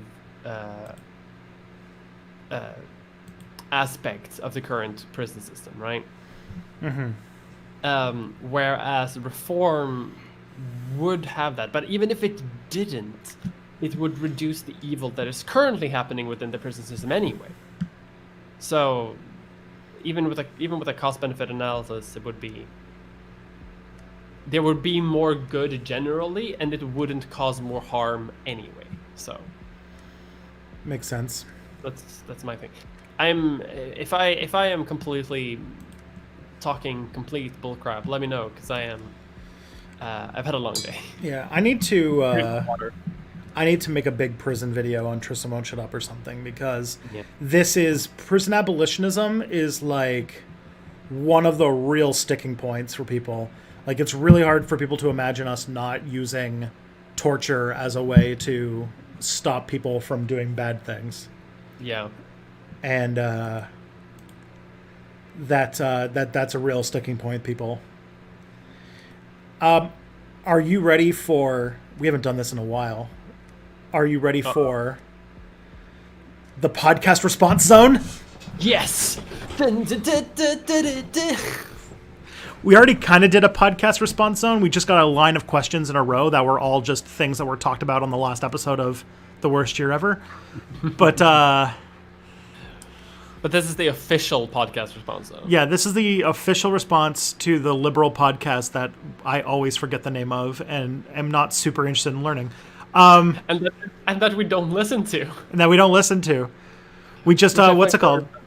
We just have one person in the audience who listens to a liberal podcast for some reason. And we then should contact them and ask for collabs sometime, because we respond to them constantly. I wonder if they know. Do they know that we respond to them almost every week? I think not. I think this is a big mainstream podcast.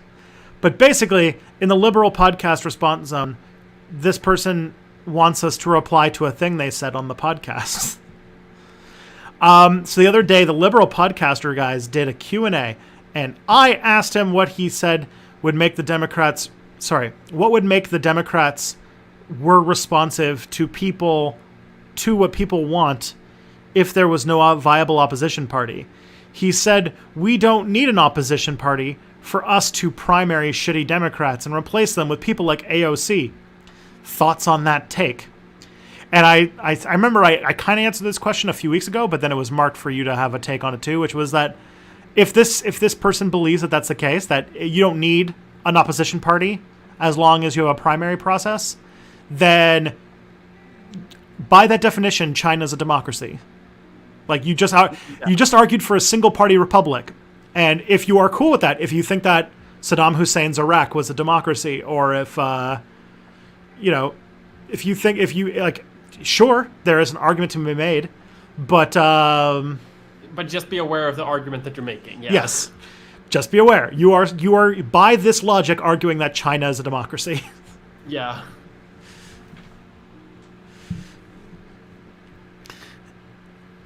And this is why multi-party countries have a bit to do. It's a bit of a thing. Yeah, it's like the whole we don't need opposition parties because we have the primary process thing. That's something that most multi-party republics like tried out for like a year when the republic were founded, and then realized, oh no, this is actually crap, and then multiple parties originated. This is also someone also called me out on the fact that I hummed a Disney tune on Twitch, so now I have to go to Mickey jail for 1,800 years. Oh no.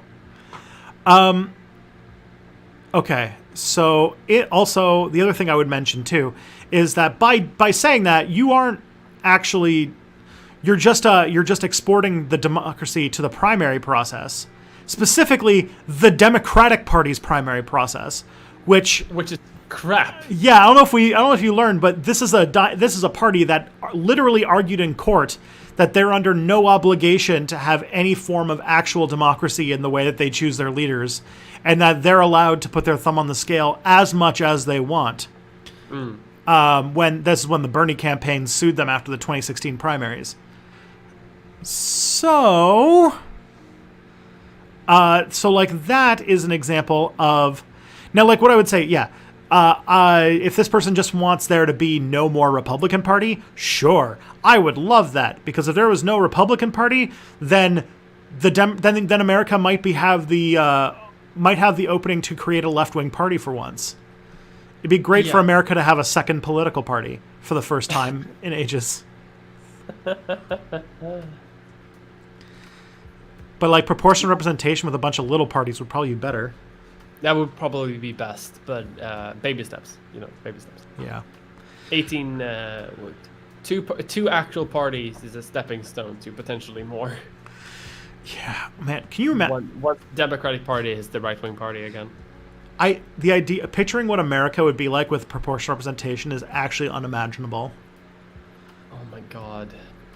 Because I'm also imagining that the parliament, or whatever the fuck they would call it, would have to be pretty big to sort of outweigh the fact that there's no longer like regional representation in the same way. Yeah. You don't have your senator. You have like 5 people representing 5 different political parties. So I'm just the Libertarian Party would actually become a thing. Like they would actually become relevant. So the Green Party. Oh my god. This is amazing. We need this now. Yeah, but also the big 10 political parties would probably also break up over that, because like the first thing proportional representation does is it tends to splinter like the big tent parties. Yes.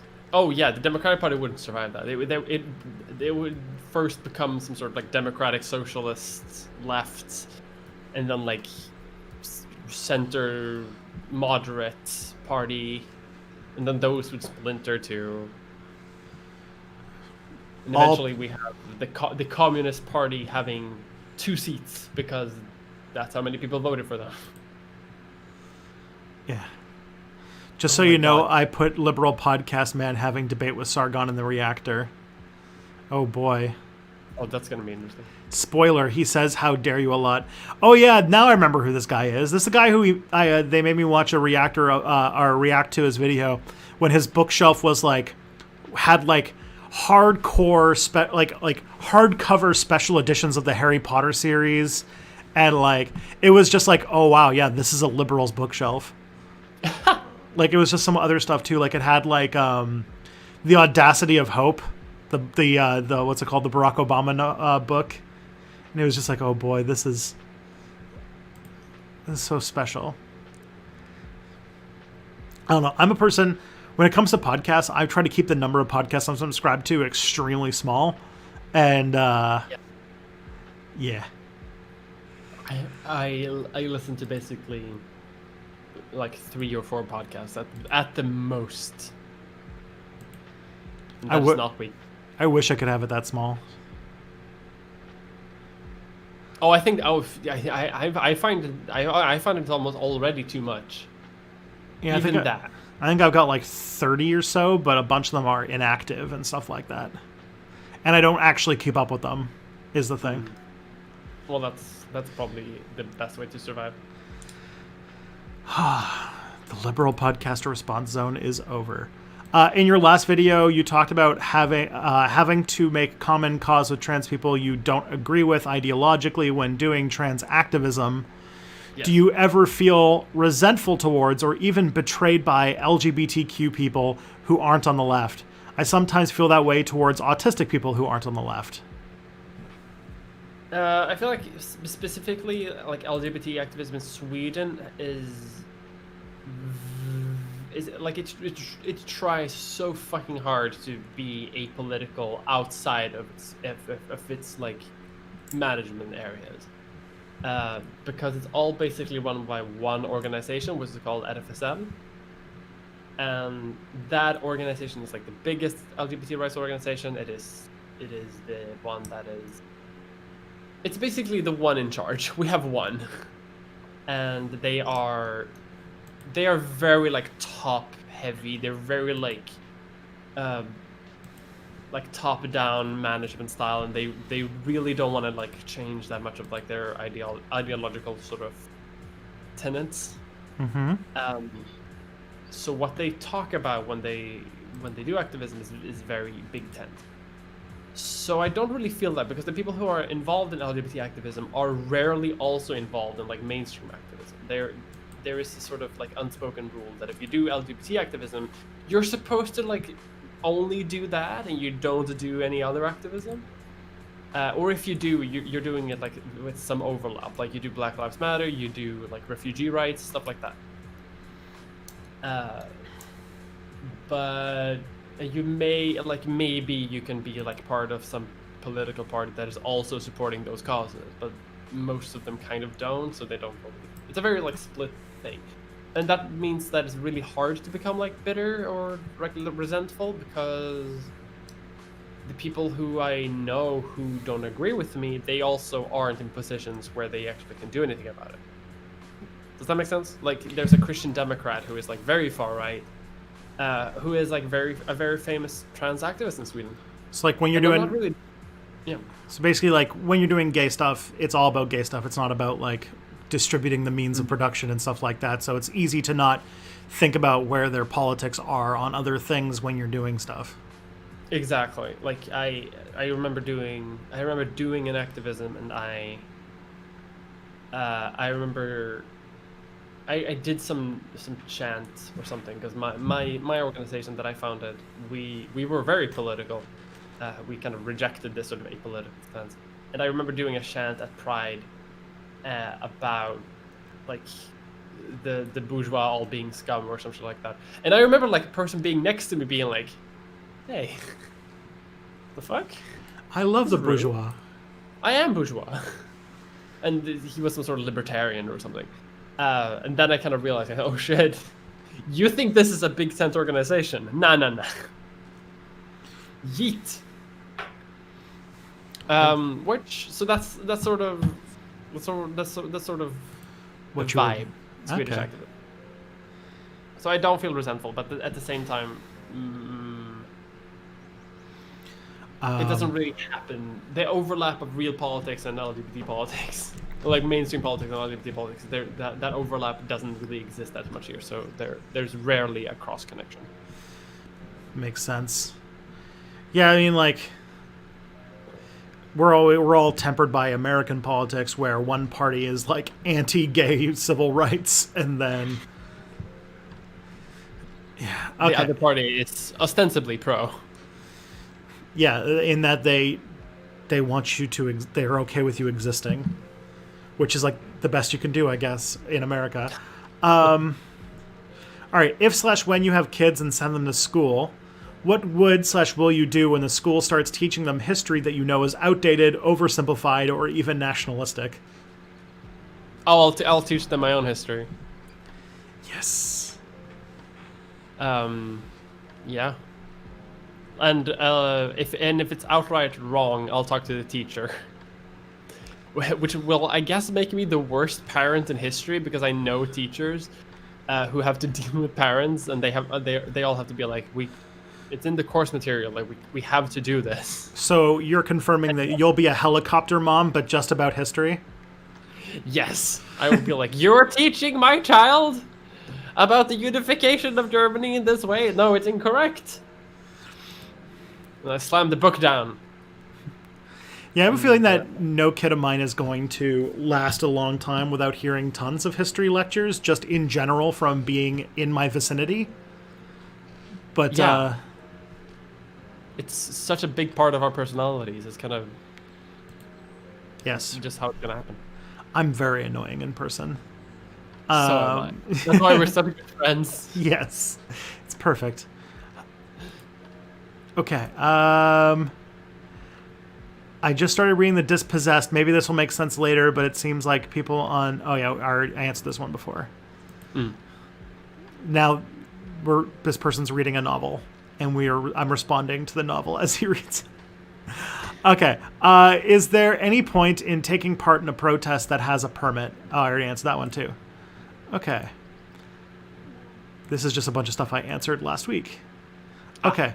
Do you believe neocons were ideologists, or do you think they cynically pushed for war so they could privatize the Iraqi economy? Do their motives even matter? I think that's a little bit of column A and a little bit of column B, isn't it? Yeah, I don't... When it comes to like the motivations of these kinds of people, it doesn't matter too much to me. The only thing that like is kind of useful for understanding like what they're thinking or whatever has more to do with them with like anticipating what they're going to do next.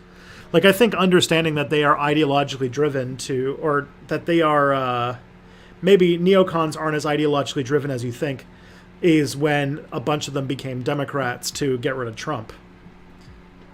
But I don't know, the neocons are a weird group of people. They consist of like 4 people, but those 4 people have all the power. Yeah. But I don't know if they're ideologically driven, that they think America needs to just be an imperial power in the world, or if it's just that that's how they see themselves gaining and growing in power. It really, I don't know, I don't see them ever taking political hits to get the wars they want, which is the thing. And there is definitely a lot of connections. It's hard to parse out, and without a mind-reading machine, you wouldn't be able to do it. Any easy way to tell a neocon from a neolib, or are they the same? They're different things entirely. I mean, you can be both. They're not mutually exclusive. Neoliberalism is an economic ideology, and it is the free market fundamentalist sort of way that most Western capitalist governments run today. And a neocon is specifically a theory of what role the United States should play in the world. And it basically is a push for America to have a aggressive and imperialistic foreign policy, that America can help the world by actively intervening in other countries, is sort of the thing. They think that America should be the global emperor, essentially. Yes. And so you can be both. Like, I think every neocon who's been in power has also been a neoliberal. And you can have people who are neoliberals but not neocons, etc. Etc. Yeah, because one's an economic ideology and one is a foreign policy doctrine. basically. Okay. Let's see. Remember the day I proposed a hypothetical scenario where AOC becomes president? Who should a left-wing president put in charge of defense, the military agencies like the CIA or FBI? I was just watching Ben Burgess's live stream, and one of his guests pointed out that all the people who would have to have the experience to do those jobs are most definitely ideologically opposed to someone like Bernie or AOC. I'm not super sure that's true. I'm sure that there are people who are maybe slightly more ideologically inclined, but there are definitely a question of like, even if they don't necessarily fully agree, that they would still like do the job. I see where it's going, and I would say that like those, first of all, the CIA and the FBI aren't political appointments, but the Secretary of Defense is. And I would argue that anytime the president can appoint somebody to one of those jobs, I would treat it the same way that like Donald Trump treated the EPA. Like I would love to put a person who has spent their entire work talking about I don't know, I would put Edward Snowden in charge of the NSA, for example. Oh, now we're talking. Yeah, like put somebody who is ideologically opposed to their organization's existence in charge of those departments. Now this is good. Yeah, that's a good answer. Experience is not needed. Mm-hmm. In fact, the less experience you have, the better, because your job is to demake that organization. To demake it, I love it. Be the FB ain't. The FB ain't. Wonderful. Right. The saint. Like with this C. Yep. CIA ain't. I'm fucking funny. It's true. Are you treating a house like an investment because that's kind of gross? Excuse me. That's not gross. I already answered that question. And I answered this one. Well, we're making real progress. We have eliminated over 30 questions today. Nice. Yeah. We're making good progress. Ooh. Now here's one. This is good. We got a few minutes left, and I think this is an interesting one to chew on because I imagine this is one that you've thought of a bit more. Okay. Interesting. What do you think about cancel culture? I mean, watch my most recent video for some of my thoughts regarding that, I guess. Well, I mean, I have some thoughts. I guess it's not really a video about cancel culture. I don't really have many thoughts on cancel culture. I feel like cancel culture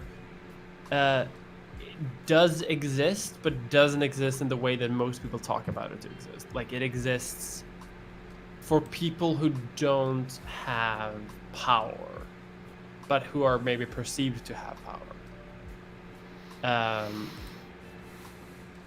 Like people will cancel someone because they think they are in need of canceling. But if they have power, and people who are in need of canceling are often people who have power. But if people have power, they oftentimes never actually get,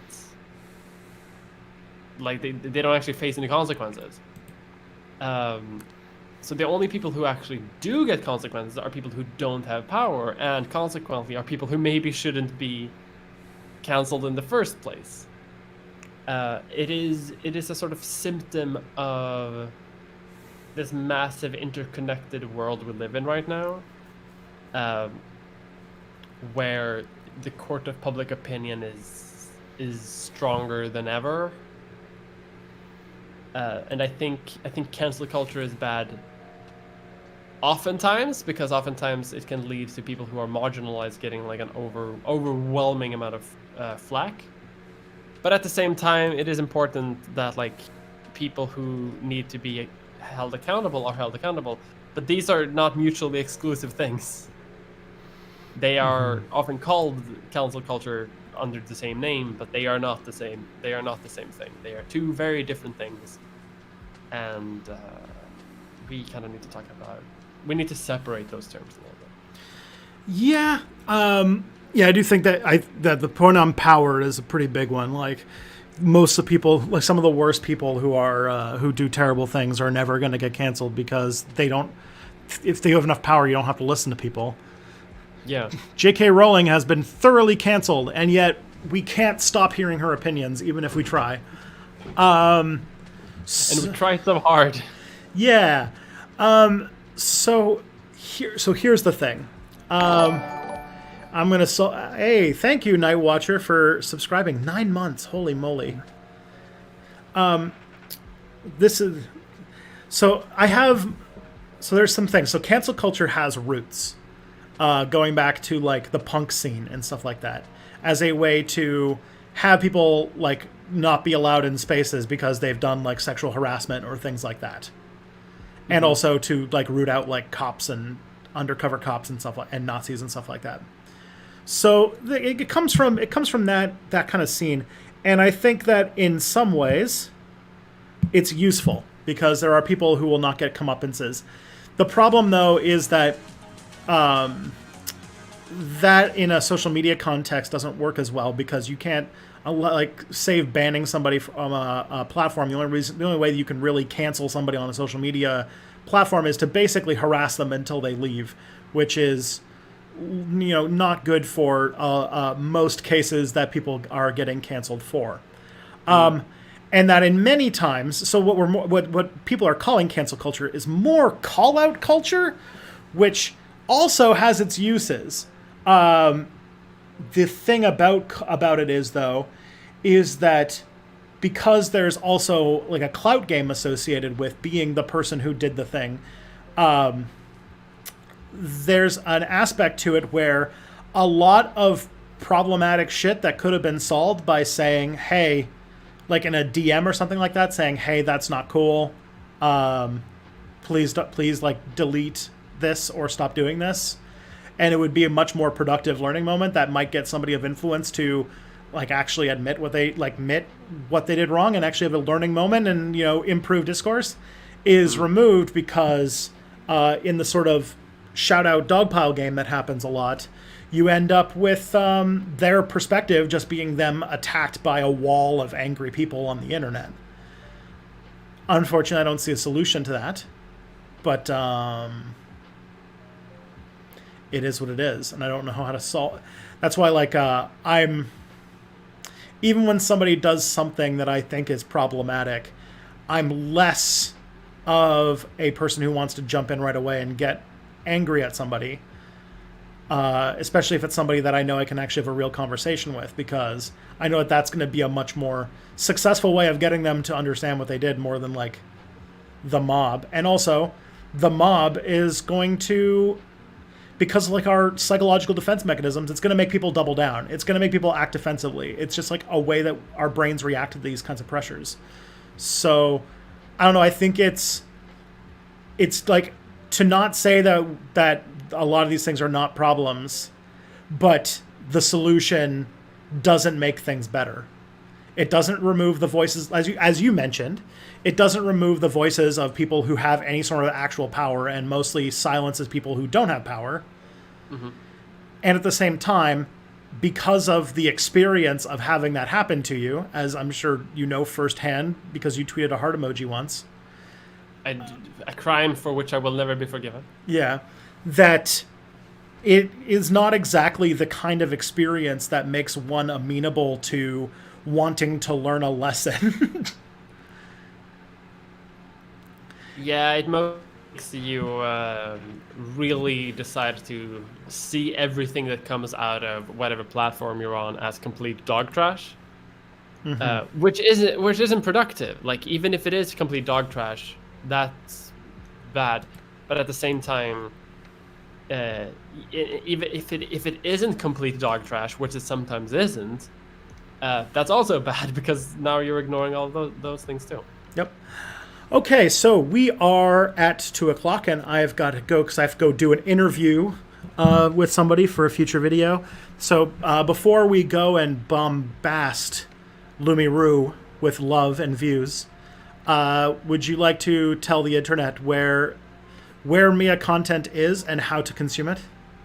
You can find Mia Mulder content on miamulder.com, which will currently redirect to my YouTube channel. Hopefully, I'll have a website by the end of the week. I am also going to. You can also find my stuff on twitter.com/potatopolitics or on twitch.tv/miamulder or on watchnebula.com/miamulder. And you can consume it using your eyes and your ears and your senses, your sense of smell, even perhaps, your sense of taste if you lick the screen. The scratch and sniff YouTube videos are coming out soon. Scratch and sniff YouTube videos. They're coming out like next year. I have the technology. I'm sure you do too. It's gonna be great. When you make Mia your line of scents, your perfume line, then you'll be able to smell a Mia Mulder video. It's just gonna smell like dirt because I have so many fucking plants. I have a bag of soil super close to where I'm sitting right now. It just smells like dirt. And I'll be back tomorrow night for more content. And in the meantime, let's go show Lumiru how cool of a community we are. Oh yeah. And dabs. Somebody said they'll never forgive you for that dab. Okay. And